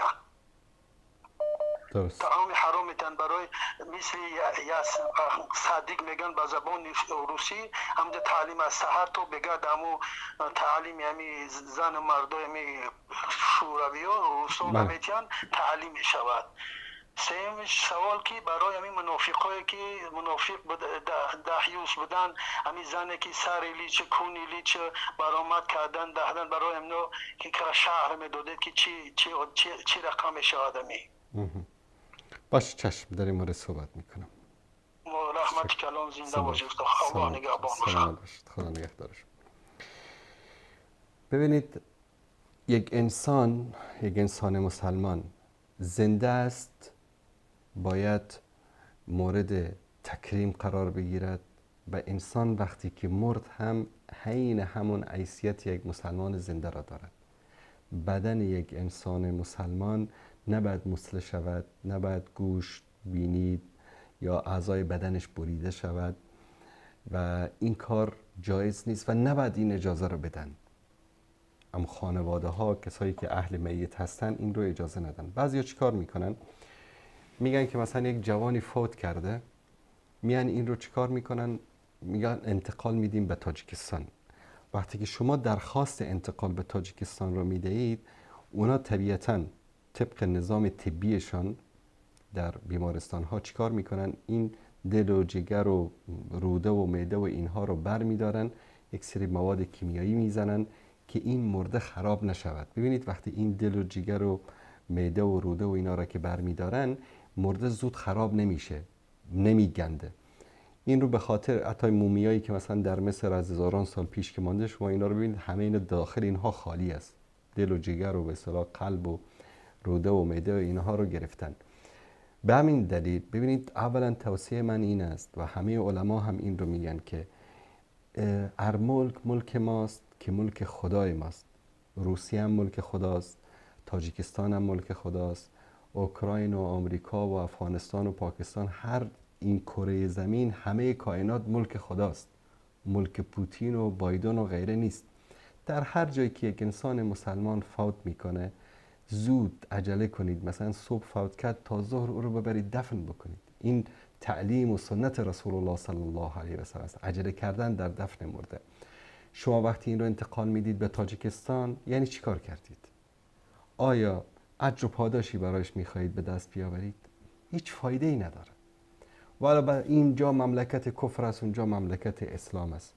بابا تو به خاطر دین و شریعت و حجاب زنت و نماز خواندن تو ریشت رفتی به روسیه مهاجر شدی. یعنی امروز اسلامی که در تاجیکستان است بیشتر از اسلامی است که در روسیه است. اگر اونطوری است خودت را مهاجر شدی میرفتی در روسیه در تاجیکستان زندگی میکردی. ببینید دوستان عزیز، فرق نمیکنه که انسانی که فوت کرد در کجا دفن میشه. ابو ایوب انصاری صحابی رسول صلی الله علیه و آله و سلم در اولین حمله‌ای که به قسطنطنیه کردن صحابه در کنار دیوار قسطنطنیه دفن شد. همونجا فوت کرد، همونجا دفن شد. قبرش کجاست میدانید؟ الان در وسط استانبول است. منطقه به نام سلطان ایوب میگن یا ایوب سلطان. این همون ابو ایوب انصاری است. مسجدی هم اونجا هست و قبرش هم در اونجا است، در کنار مسجد است. ابو ایوب انصاری از مدینه برای جهاد آمد، در کنار دیوارهای قسطنطنیه فوت کرد، همونجا دفن شدن. شهدایی که برای در جنگ بلات الشهدا در نزدیکی پاریس حدود چند هزار نفر، در بینشان صحابه هم حتی بودن، بنابر اقوالی اکثرشان تابعین بودن، در اونجا شهید شدن. همه اینا در اونجا دفن هستن. در ایران در نهاوند شهدایی که در فتح ایران شهید شدن قبرایشان در اونجاست. هیچ کدام از صحابه و تابعین قبر کسی رو از جای به جای دیگر انتقال ندادن که والا اینجا اینطوری است اینجا اونطوری است. هر ملک ماست که ملک خدای ماست. پس کسانی رو برای اکرام و عزت میتتان، هر کس که در هر جا فوت میکنه همونجا دفنش بکنید، انتقالش ندین. و این حق شماست که اعتراض بکنید که چیزی را از بدنش کم نکنن. و الا وقتی که تقاضای نقل جسد میشه به تاجیکستان یا به هر کشوری دیگر، این یک پروسه طبی است که انجام میدن و شما در اون اختیاری ندارید. این اولا. در مورد که کودکان رو در غذای حرام میدن، خیلی از دوستان ما هستن در روسیه فرزندانشان رو به مدارسی میگذارن که در اونجا غذای حلال میدن. ببینید انسان به خاطر دینش باید سعی بکنه، تلاش بکنه، کوشش بکنه. 1 کیلو کارتاشکا میخوای بخری از بازار، کارتاشکا در تاجیکی یعنی همون سیب زمینی ما یا کچالو در افغانستان که بهش میگن. 1 کیلو کارتاشکا میخوای بخری، 10 تا مغازه رو میگردی که یک کارتاشکای خوب ببری که خانم دوباره از خانه پس شما رو نفرسته که چی است که از بازار خریدی آوردی. اما مسئله دین که شد، نه، پیش آمد خوش آمد، هر جایی که ارزانتر بود همونجا میدیم فرزندان ما رو. این اشتباه است. الان در هر شهر روسیه که شما زندگی بکنید مدارسی هستن که مدارس اسلامی است، کودکستان ها خواستن، در اونجا می توانند که فرزندانتان غذای اسلامی بخورن و اگر از سن کودکستان به بالاتر باشن شما با مدیر مدرسه، با مسئولین مدرسه صحبت بکنین که در دین ما، در شریعت ما خوردن این غذاهایی که شما میدید جایز نیست. من برای کودکم از خانه غذا میفرستم همراه خودش و این غذای شما را نمیخورد و این حق شماست. فکر نکنم که در هیچ جای رد بکنم. شما در یک هواپیمای سفر میکنید، به مهماندارای هواپیما میگید که من مسلمان هستم، غذایی که گوشت خوک نداشته باشه، منتجات خوک نداشته باشه برای من بیارید. این حق شماست. ما مسلمان ها در خیلی جاها از اون حقوقی که به عنوان یک انسان خود همون غربی ها برای ما تعیین کردن، از همون هم نمیتوانیم دفاع بکنیم و این حق ماست، باید این کار رو بکنیم. به همین دلیل سعی کنید، تلاش بکنید در جایی که کودکان رو غذای پاک و حلال بهشون میدن در آنجا ثبت نام بکنید یا که امرایشان غذای حلال بفرستید و این حق شماست. فکر نکنم که در هیچ جای این رو چون همچین واقعی یکی از خویشان ما از تاجیکستان همین اتفاقی برایشان افتاده بود و گشت مدرسه پیدا کرد که در آنجا به کودکان غذای حلال میدادن. فرمودن که بعضی از زنهایی که میان، ببینید متاسفانه این زیاد شده در افغانستان، تاجیکستان، ایران، خیلی از کشورهای دیگه، کشورهای اسلامی، زنها میان محارمشان، شوهرایشان خبر دارن یا ندارن، در تیک تاک، فیسبوک، یوتیوب یا برنامه‌های دیگر برنامه اجرا میکنن، آرایش خودشون رو به نمایش میگذارن، رقص میکنن، بدن خودشان رو به نمایش میگذارن. این از علامات قیامت هست.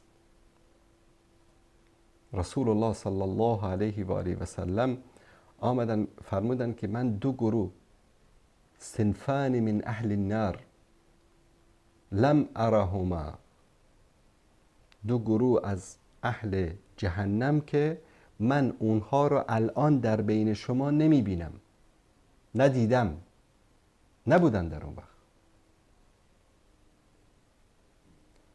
نساء کاسیات عاریات مائلات ممیلات رؤوسهن کاسنمة البخت المائله، زنهایی که پوشیده هستن اما عریان.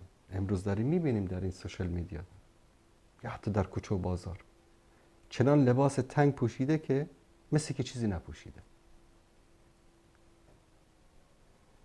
مائلات ممیلات تفاسیر متعددی شده از این. یکی این که در گشتارشان به شکلی با یک ناز و با یک میلان میگردن، یا این که توجه مردان را به طرف خودشون جلب میکنن، میل میکنن به طرف مردان و میل مردها را به طرف خودشون جلب میکنن و سرشان مانند شتر، کوهان شتر. امروز مد شده در همه دنیا، میبینید موها رو جمع میکنن پشت سرشون. حتی زنهای با حجاب ببینید چادری پوشیده، زیر چادر مثل کوهان شتر موش برآمده بیرون. اینا به اصطلاح صفاتی بودن که در زمان رسول الله صلی الله علیه و سلم وجود نداشت، نبود اصلا در اون زمان. به خاطر هم میگن که دو گروه از اهل آتش هستن که من اونها رو ندیدم، یعنی نبودن در اون زمان. الان ما داریم میبینیم. و از جمله کسانی که اینا کیا هستن؟ این زنها، این زنهایی هستن که اینها بوی بهشت هم به مشامشان نمیرسد، و مردهایی که بوی بهشت به مشام اونها نمیرسد مردهای دیوسی هستن که اجازه میدن به خواهرشون، مادرشون، همسرشون که این گونه در سوشال میدیا ظاهر شوند و حتی بعضی اوقات خودشون هم در کنار اونها ظاهر میشن.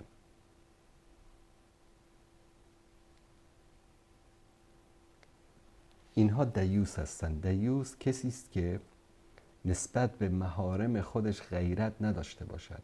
رسول الله صلی الله علیه و سلم میگن این گونه انسان ها هم بوی بهشت به بینی اینها هم نمیرسد. حالا خود بهشت که چی، بوی بهشت هم به دماغ اینها نمیرسد. پس سعی کنیم که این فضائلی که یک وقت، حیایی که یک وقت رسول الله صلی الله علیه و سلم میفرمایند که حیا شعبه ای از ایمان است. متاسفانه امروز طرف ازدواج میکنه، کلیپ های عروس خودش رو، همسرش رو با اون آرایش غلیظ در فیسبوک و توییتر و همه صفحات سوشال میدیا میگذاره و میلیون ها انسان دیگه از دیدن همسر این لذت میبرن. اگر این دیوس نباشه پس دیوس کی است؟ الله سبحانه و تعالی همه ما رو به راه راست هدایت بده. بیننده عزیز سلام علیکم، بفرمایید.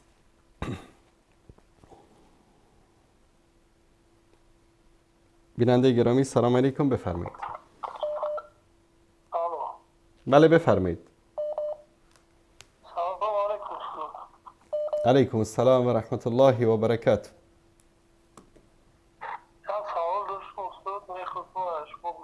بفرمایید.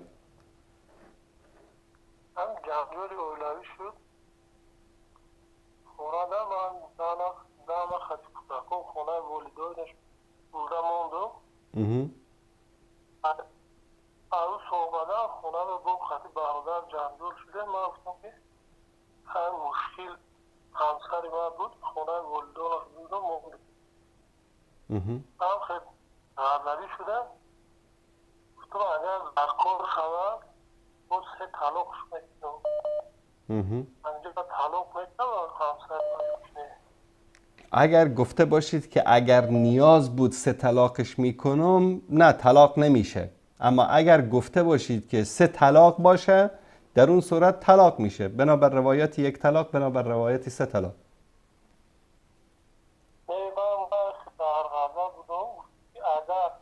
اگر در کار باشد با سه طلاق شده. من بود و خانهش کنده ماندم که اگر بود در کار باشد سه طلاق شده. نه، این طلاق واقع نیست. این طلاق واقع نیست و سعی کنید که هر چقدر جنجال خانوادگی اتفاق میافتد مسئله رو به طلاق و طلاق بازی و این چیزا نکشید، چون رسول الله صلی الله علیه و سلم میفرمایند که سه چیز هست که جدهن جد و هزلهن جد، یعنی جدیش هم جدی است، شوخیش هم جدی است و یکی از اینها طلاق است. متوجه هستید؟ الان ان شاء الله طلاق واقع نشده است، اما سعی کنید توبه بکنید و دیگر در جنجال‌های خانوادگی این مسائل رو این شکل مطرح نکنید. سلامت باشید. سلامت باشید. الله یار نگهدارتون. بیننده عزیزی پرسیدن که چند دارالافتا همه حنفی، زمانی که یک مسئله از ایشان استفتا می شود هر دارالافتا مخالف دارالافتا دیگر جواب میداد، راهی بیرون رفت از این مشکل چیست؟ اجرکم عند الله. ببینید مسائلی که دارالافتا شما مراجعه میکنید عادتا مسائل فقهی است، فروعات هست، مسائل اصول و ثوابت دین نیست. مسائل اصول و ثوابت دین هیچ کس در او اختلاف ندارد. مسئله فتوا که است این اجتهاد است. اجتهاد عالم با یک عالمی فرق می کند. در مسائل اجتهادی بین امام ابو حنیفه رضی الله تعالی عنه و شاگردانشان امام ابو محمد و امام ابو یوسف بیش از 80-90% اختلاف وجود دارد. یعنی کلا شاگرد امام ابو حنیفه بر خلاف رأی امام فتوا داده است. در بین علما، در بین مجتهدین خاصتا این اختلافات وجود دارد. حالا مثلا شما میرید پیش یک نفری، پیش یک دارالفتایی، هم حنفی هستن، مثلا میگید که من اگر که مثلا آمپول یا پیشکاری مسکن بزنم چی است؟ یکیش میره بر رأی یکی از علمای احناف میگه جایز است و دیگریش میره بر رأی یک عالم دیگر میگه که نه جایز نیست. شما رأی آن عالمی که آن دارالافتایی که فکر میکنید متقی ترن، پرهیزگار ترن، دلایل قوی تر دارن، علمشان صحیح تر است، اما را قبول بکنید. وانگهی مسائل اجتهادی، یک مثال ساده به شما بزنم، مثل چی میمانه؟ مثل شما پیش یک دکتری میرید، به شما مثلا میگید که گلوتون مثلا التهاب داره، چرک داره، عفونت داره، یکی برای شما آموکسیسیلین می نویسه، یکی براتون مثلا یک نوع دیگری از آنتی بیوتیک رو می نویسه، یکی براتون کلاوت مثلا می نویسه، یکی براتون آموکسیسیلین می نویسه. اینها همش همون آنتی بیوتیک است، منتها این یک کمی در ترکیبش فرق داره از یک کارخانه، این ترکیبش که کمی فرق داره از یک کارخانه. هدف همه اینها چی است؟ از بین بردن چی؟ میکروب های بدن. دقیقاً مجتهدین و علمایی که شما مسائل فقهیتون رو اونا میپرسید و گاهی اوقات کمی در فتاوای اونها اختلافاتی وجود داره ولو در داخل یک مذهب باشن، مثل همین است، مثل همین نمونه یک دکتری که به شما مثال آوردم. و اینها مهم نیست، هر کدامش که شما فتوایش به نظر شما درست است و فکر میکنید قلبتون آرام میگیره، انسان این نباشه که به دنبال رخص بگرده، به دنبال این بگرده که والا کجا برم یک فتوایی بگیرم که به نفعم باشه. نه، انسان نباید دنبال این باشه، بلکه در فتوا گرفتن انسان باید هدفش تقوا باشه. مثلا طرف میخواد که حالا آمپول بزنه، هر شکلی که شده آمپول تقویه بزنه، مثلا میره مثلا پیش عالم حنفی میگه نه جایز نیست، میره که دنبال یک حنبلی میگرده که بهش جواز بده، فتوا بده. این درست نیست که انسان اینطوری باشه، این از تقوا نیست. انسان نباید به دنبال رخص بگرده، به دنبال فتوای آسانتر بگرده که کارش آسان بکنه. آن جایی که شما یقین حاصل میکنید، قلبتون آرام میگیره که این طرف متقی است، پرهیزگار است، با علم با دلیل به شما فتوا میده، از اونجا فتوا بگیرید و هی دارالافتای خودتون هم عوض نکنید از اینجا به اونجا. مثل دکتری که بعضیا برای یک بیماری، مثلا برای بیماری داخلی، همیشه پیش یک دکتر مراجعه بکنید. این براتون بهتر است، چون که این دکتر اصلا این ریکارد بیماری شما رو، وجود شما رو، همه چیز شما رو داره پیشش، میتونه بهتر راحتتر برای شما دارو تجویز بکنه تا اینکه هر روز برید دکترتون رو عوض بکنید. اون دکتر جدید هیچ اطلاعی در مورد گذشته بیماری های شما نداره. بیننده عزیزی نوشتن که اسم دخترشون رو هلین گذاشتن، آیا اسم مناسب هست؟ ببینید H-E-L-E-N هلن یا هلین این یک اسم فرانسوی است. قبلا در زمان قبل از مسیحیت در بین اغریقی ها، اسم اغریقی است اصلش، این اسم رایج بوده. در زمان مسیحیت اسم یکی از راهبه های معروف مسیحی است هلین، و همچنین اسم دختر قسطنطین اول که امپراتور قسطنطنیه بود، اسم دخترش هلین بود که بعداً میگن که یکی از راهبه‌های مسیحی هم بوده ایشون، در ضمن که دختر قسطنطین بوده. همچنین میگن که ملکه اسپارتا اسمش هلین بوده. در زبان اغریقی و در فرانسوی هلین به معنی نور، به معنی روشنی، و این قبل از مسیحیت هم به عنوان یک خدای الهی پرستش می شده در اون زمان. به خاطر همین ارتباطی که اسم هلین با مسیحیت و با خدایان اغریقی و با معبودان ناحق اونها داره، استفاده کردنی این اسم برای یک مسلمان جایز نیست. به خاطر همون ما سعی کنیم بیشتر اسمایی رو برای فرزندانمون بگذاریم، چون رسول الله صلی الله علیه و سلم میفرمایند اسمای خوب برای فرزندانتون انتخاب بکنین که به همین اسم در روز قیامت اونها رو صدا میزنن در میدان حشر.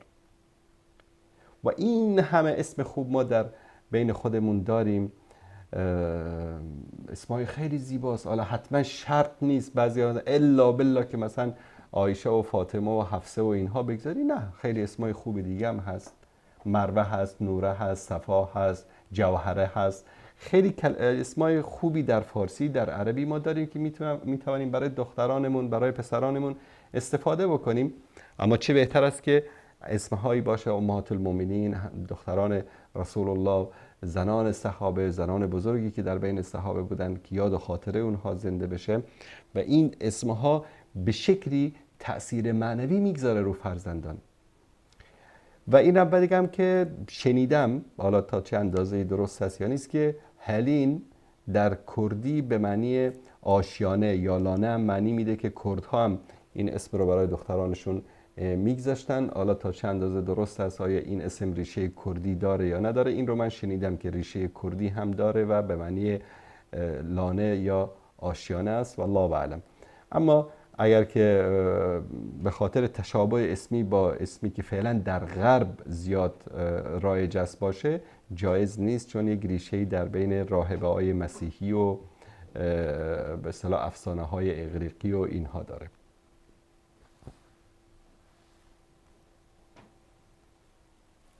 بیننده گرامی سلام علیکم، بفرمایید. السلام علیکم و رحمت الله و برکاته. استاد انصاری. علیکم السلام و رحمت الله و برکاته. بفرمایید برادر عزیز. سوالی داشتم در مورد ربا. استاد انصاری. بله بفرمایید. مثلا کشورهای روسیه ایده از مسلمان ها خانه را یا اینکه خانه آشیانه، چی در آشیانه است چی در زمین است، همه را با طریق بانک ها ربا یعنی عقد میکنن، میگیرن. علما یعنی از اهل سنت و الجماعه این را تایید کردن که یعنی این کار جایز است. میخواستیم از شما فهمیم که این گونه معامله در شریعت ما اجازه است یا نه. ببینید شما توضیح بدهید که طریقه خانه خریدن چطور است. یک طریقه این است که بانک خانه را میخرد، بعد برای شما به قیمت بالاتر میفروشد به شکل قسط، یعنی ماهانه مثلا 10,000 15,000 روبل میدهید، خانه را بانک برای شما 1 میلیون میخرد، 1.5 میلیون میفروشد به مدت 10 سال 15 سال 20 سال به قیمت بالا. درست قید کردید استاد انصاری. همچنین ما همین را گفته بودیم که آیا این گونه معامله ممکن است یا نه؟ این گونهش درست است. من در یک کلیپ دیگری توضیح دادم، باز دوباره بیشتر توضیح خواهم داد. ممکن است سوال دوم؟ بفرمایید. سوال دوم که آیا مرد میتواند انگشترین که ما با لفظ خود چله میگوییم انگشترین نقرگین، نه اینکه طلا بلکه نقرگین یعنی ببر کند؟ باشه، در این مورد هم صحبت میکنیم برادر. سلامت باشید. زنده باشید. من در یک کلیپ دیگری در این مورد مفصل صحبت کردم. ببینید برادران عزیز، طریقه شرعی که اشکال ندارد، البته با ملاحظه این که معامله کردن با بانک‌های ربوی گناه است. نمیگم جایز نیست، حرام مطلق است، گناه است که انسان با یک مؤسسه‌ای که در اون مؤسسه بر اساس ربا بنا شده باشد انسان معامله بکند. اما حالا یک حالت اضطراری است. بانک یک خانه‌هایی را خریده است، مثلا یک مجموعی است، یک شهرکی است، 100 تا خانه دارد. این 100 تا خانه را مثلا یک بانکی به نام بانک مثلا فلان خریده است. خانه ها را خریده است به قیمت مثلا میگیم 1 میلیون روبل. برای شما به مدت 20 سال 30 سال به 1.5 میلیون قیمت میفروشد. خانه را به نام شما میکند، اما اکسپرتی میگذارد، به اصطلاح چیز میگذارد، رهن میگذارد که این خانه را شما نمیتوانید بفروشید، اما خانه از ملکیت بانک به شما منتقل می شود، اسناد خانه به نام شما می شود، اما بانک رهن میگذارد به چه شکل که در سیستم دولت شما این خانه را فردا نمیتوانید به کسی دیگری بفروشید. اگر که رفتید که بفروشید، همون مؤسسه‌ای که به اصطلاح مسئول فروش خانه هست در روسیه میگه شما تا هنوز قسط‌های خانه را ندادید، فروخته نمیتوانید. این معامله جایز است مادامی که ملکیت بانک باشد خانه، بعد بانک به شما میفروشد، ملکیت به شما منتقل می شود، قسط میگیرد بدون سود. یعنی بدون سود یعنی نمیگوید که مثلا ماهانه شما 1000 روبل میدهید با 20% سود. اگر این سود سرش کشید این وارد ربا می شود. اما نه، بانک خانه را 1 میلیون خریده است، برای شما 1.5 میلیون به مدت 10 سال قسط میدهد. این خرید و فروش است، خانه را مادامی که به نام شما کرده باشد. اما اگر امین خانه را به نام شما نکند، قرارداد اجاره به همراه شما ببندد که در مقابل مبلغ ماهانه‌ای که قسط شما میدهید، آخرین قسط را اگر دادید بعد خانه را به نام شما میکند، این نوعش جایز نیست. اکثر علما فتوا به تحریمش دادن. یا اینکه شما میرید یک خانه ای را انتخاب میکنید، بعد میرید با بانکتان صحبت میکنید، بانک شما قیمت خانه از 4 میلیون به شما 5 میلیون پول میده، به شما به اصطلاح با شما یک قرارداد میبندد که شما 5 میلیون به اصطلاح از بانک بدهکار هستید و ماهانه قسط باید بپردازید. شما 4 میلیونش به اصطلاح خانه را خریدید، 1 میلیونش سود بانک بالای شما نوشته است. این ربا هست، این جایز نیست و اشکال و انواع مختلف دارد که من در یک کلیپ مفصل درباره این توضیح دادم. المهم این است که نباید درصدی به بانک داده شود، نباید به اصطلاح ملکیت خانه به نام بانک بماند، باید به نام شما منتقل شود. و شرط دیگر این است که بانک مالک خانه‌ای باشد که به شما میخواهد به قسط بدهد. این شرط ها رو باید در نظر بگیریم. همچنین بیننده عزیزمون پرسیده بودن انگشتر. انواع انگشتر در هر دستی که انسان در هر دستی که بپوشد برای مرد جایز است، فقط طلا نباشد. طلا و ابریشم برای مردهای مؤمن و مسلمان حرام قرار داده شده. اما چله که میگن در تاجیکستان، در افغانستان به عنوان چله میگن، یا حلقه نامزدی که میگن، یک چیز حلقه است.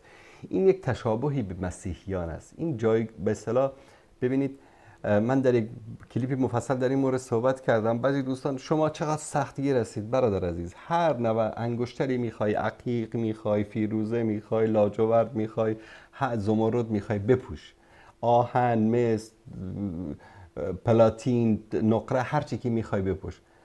اما این علقه که هست، چه زنهایی که میپوشن و چه مردهایی که در ازدواج میپوشن، این یک اصلی در مسیحیت دارد. چیکار میکنن؟ در اصلش چی این است؟ حالا اینو انجام میدن امروز مسیحی‌ها، شاید بعضیشون انجام ندن، اما اصل این علقه از کدام زمان آمده است؟ این رو میذاشتن در این که میگفتن به نام خدای پدر، بعد از اون در میآوردن به این که به نام خدای پسر، بعد از اون به نام روح القدس، بعد میآوردن دوباره برمیگردن، در اینجا مستقر میشد. این یک اصل دینی داره در نزد مسیحیت. به خاطر همون هر عملی که، هر شیئی که در دین و مذاهب دیگر یک اصلی داشته باشد، استفاده کردن و انجام دادن اون برای ما مسلمانان جایز نیست، که ذیل همین حدیث قرار میگیریم که من تشبه به قوم فهو منهم. یک اومده بود نوشته بود که بله شما ماشین هم سوار میشید، اینم تشابه به کفار است، کت شلوار پوشیدید، اینم تشابه به کفار است، عینک، اینم تشابه به کفار است. بابا جان، من به قول بزرگترا میگفتن زبانم مو در آورد از بس که این رو بگم که برادر عزیز، تشابه به کفار در امور دین جایز نیست. در امور دین، مثلا شما کت شلوار بپوش، لباس ورزشی بپوش، هر طوری که میخوای بپوش، اگر در اون چارچوب شریعت اسلام باشه، از ناف تا زانو اینا رو در نظر بگیری، عورت و اینا هویدا نباشه، جایز است. اما پوشیدن لباس اون پاپی که در کلیسا روزای یک شنبه میسته دعا میخونه جایز نیست. چرا؟ اون شعار دینش است. انداختن سری به گردن جایز نیست، چون این نشانه دین مسیحیت است. اون کلاه کوچیکی که یهودی‌ها سرشون میگذارن برای ما جایز نیست، چون این علامت دینشون است. پس آنچه که در دین مسیحیت، یهودیت، بودیسم، هر دین دیگری، دینهای چه آسمانی باشه چه دینهای باطل باشه، بت پرستی باشه، وقتی علامتی از علائم دین باشه، استفاده کردنش برای ما به معنی تشابه با آنهاست و این جایز نیست. اما ماشین سوار شدن، موبایل استفاده کردن، کت شلوار پوشیدن و غیره، چیزایی که در امور دین نباشه، اینها اشکالی ندارد. بیننده گرامی سلام علیکم، بفرمایید. السلام علیکم. علیکم السلام و رحمت الله و برکاته. و علیکم السلام و رحمت الله و برکاته. از درباره چی رفته است برادر؟ درباره اسم ماندن فرزند. بله. دختر کلانی، من نامش انارا موندگین، وقتی نامش دیگه بود، روستم نار برآمده بود. و یک از تفسیر داد که اگر نامش انارا یا گلناره یا گنچی ماند، اگر نماند نار کلام میشه و گفتگیسته. بعد ما انارا مونده بودیم ده، امیره میگن که نار داشتگی اسم باید درست نیست، دوزختی میشه. درسته؟ نه، اناره ربطی به آتش ندارد. اناره ربطی به آتش ندارد و این حرف درست نیست. انشالله که مشکلی ندارد. دخترم بسیار خفا میشه، میگه که مرا نام خیلی دوزختی مونده. من میگم میوه به هیچ دسته خفا نشه. میگم بعد پسرم هست نامش فاروق هم درست است یا نه؟ میگن کتابی نیست، درست نیست. نه نام فاروق مشکلی ندارد.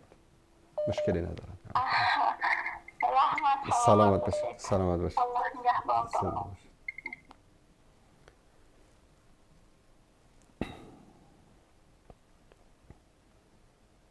بله سلام علیکم، بفرمایید. سلام علیکم و رحمت الله استاد عزیز. علیکم السلام و رحمت الله و برکاته. من میخواستم خواستم که یک چیز بفهمم. مثال پدری داریم، پدر وصیت میکند که من وقتی از دنیا گذشتم همین مثل همین آدمو که درک دارید شما از تاجیکستان، یک مثال یک کس میمرد 3 بیگه هم میکند، 20 روز میگذارد 20 میکند، 40 روز میگذارد 40 میکند، 30 سال میکند. همین چیزا را من خواستم که همون از زبان شما بفهمم. همین چیز اصل دارد در اسلام هست، همین چیزی که نیست است، یا که همون وصیت پدرمو گوش کنیم. پدر چه وصیت کرده؟ یعنی وصیت کرده که روز 3 و 4 و 5 و اینا برام بگیرید؟ بله. ببینید، وصیتی که در معصیت الله باشد عمل کردن به آن جایز نیست. در اسلام غذا پختن برای روز اول، روز سوم، روز هفته، روز ماه، روز سال، روز 40، اینها ابداً جایز نیست. اینها بدعت است و گناه است. اصلا رسول الله صلی الله علیه و سلم میفرمایند که وقتی مثلا خانه امسای شما پدرش فوت میکند، شما باید در 3 روز اول غذا آماده کنید، به خانه آنها بفرستید، چون که آنها مرده‌دار هستند و این مرده‌داریشان سبب می شود که حال و حوصله غذا پختن نداشته باشند. امروز قضیه کلاً برعکس شده است. متوجه شدید؟ این که ما امروز روز 3 و روز 7 و روز 10 و روز 40 و روز سال و اینا میگیریم، اینها بدعت است، اینها جایز نیست. نه در قرآن، نه در حدیث، نه در اقوال صحابه، نه در مذهب امام ابو حنیفه رحمت الله علیه در هیچ جایی هیچ قولی در مورد انجام دادن این کارها نیامده است. بله فهم. سوال دیم برادر محمد انصاری، مثال مادر ما از گذشتگی است از دنیا، ما در حق اول چی کارا باید بکنیم که ثواب شود، مثال روح اول مثال شاد شود؟ بله. الله متعال مادر شما را مورد رحمت و مغفرت قرار بده. رسول الله صلی الله علیه و سلم در حدیث صحیح می‌فرمایند که اذا مات ابن آدم انقطع عنه عمله الا من 3. وقتی که ابن آدم میمیرد، کسی میمیرد، اعمال او، نامه اعمال او بسته میشود غیر از 3 چیز که به او سودش میرسد. اول، ولد صالح یدعو له، فرزند صالحی که برای او دعا بکند. یعنی شما نماز میخوانید، بعد از نماز برای مادرتان دعا بکنید، اللهم اغفر لی ولوالدی وللمؤمنین والمؤمنات. بهترین دعا هستیم.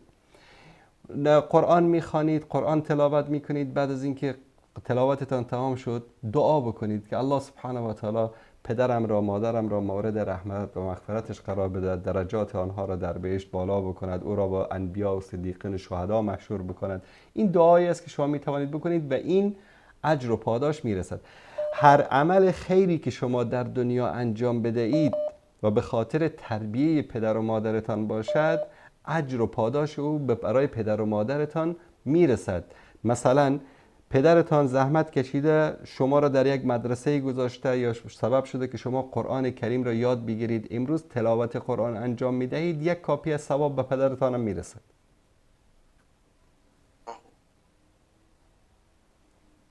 و همچنین مثلا ساختن مسجد، ساختن چای آب، کمک کردن به مدارس، به مسائل عام المنفعی که باشد، همه اینها جز صدقای جاری است که بعد از مرگ ثوابش برای انسان میرسد.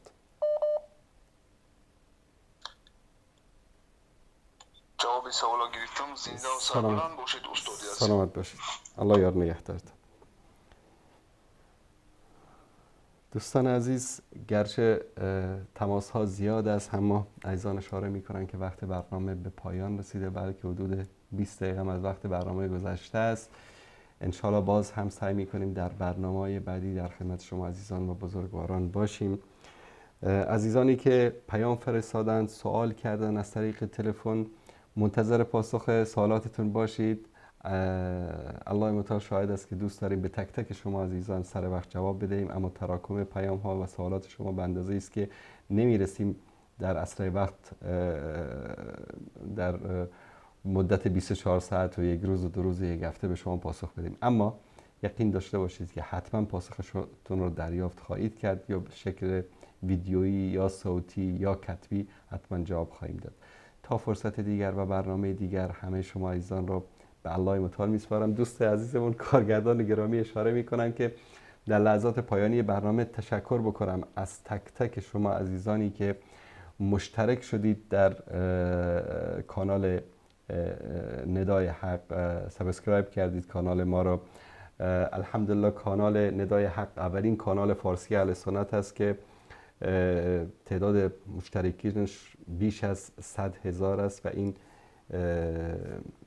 به اصطلاح هدیه‌ای که یوتیوب برای ما فرستادند دوستان عزیز به نمایش میگذارم. من از تک تک شما عزیزانی که اشتراک کردید در کانال سپاسگزاری میکنم. الله سبحانه و تعالی در میزان حسناتتون قرار بده.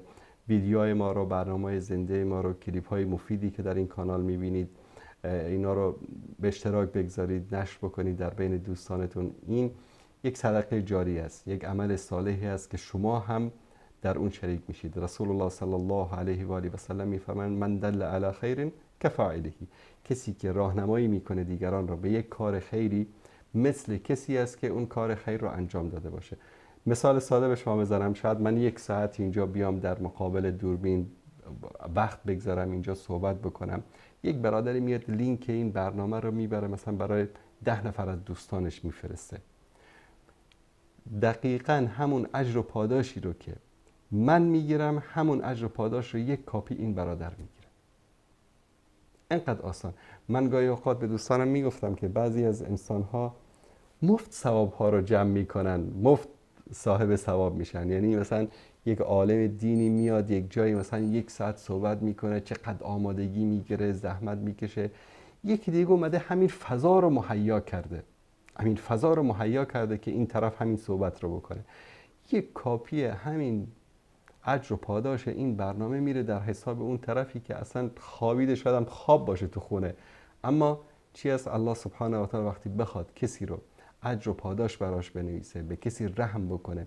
ببینید رحمت الله سبحانه و تعالی بهانه میخواد. به اینا یک بهانه است که ما بیایم نشر بکنیم.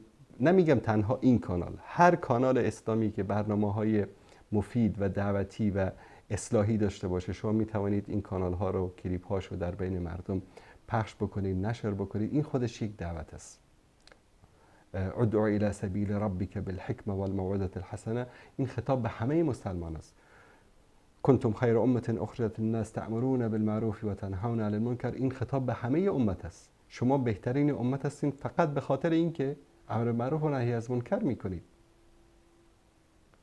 یکی از دلایل بهترین امت بودن این است که ما باید امر به معروف و نهی از منکر بکنیم و این یک از ویژگی های امت رسول الله صلی الله علیه و آله و سلم است. یک بار دیگر تشکر میکنم از همه شما عزیزان که با ما همراه هستید، با ما همکاری میکنید، از همکاران عزیزمون، از کسانی که با ما یاری کردن در موفقیت این کانال و این برنامه ها. از تک تک شما عزیزان سپاسگزارم. الله سبحانه و تعالی پاداش نیک و جزای خیر عطا بکنه برایتان. السلام علیکم و رحمت الله و برکاته و صلی الله علی سیدنا و حبیبنا محمد و علی آله و صحبه اجمعین.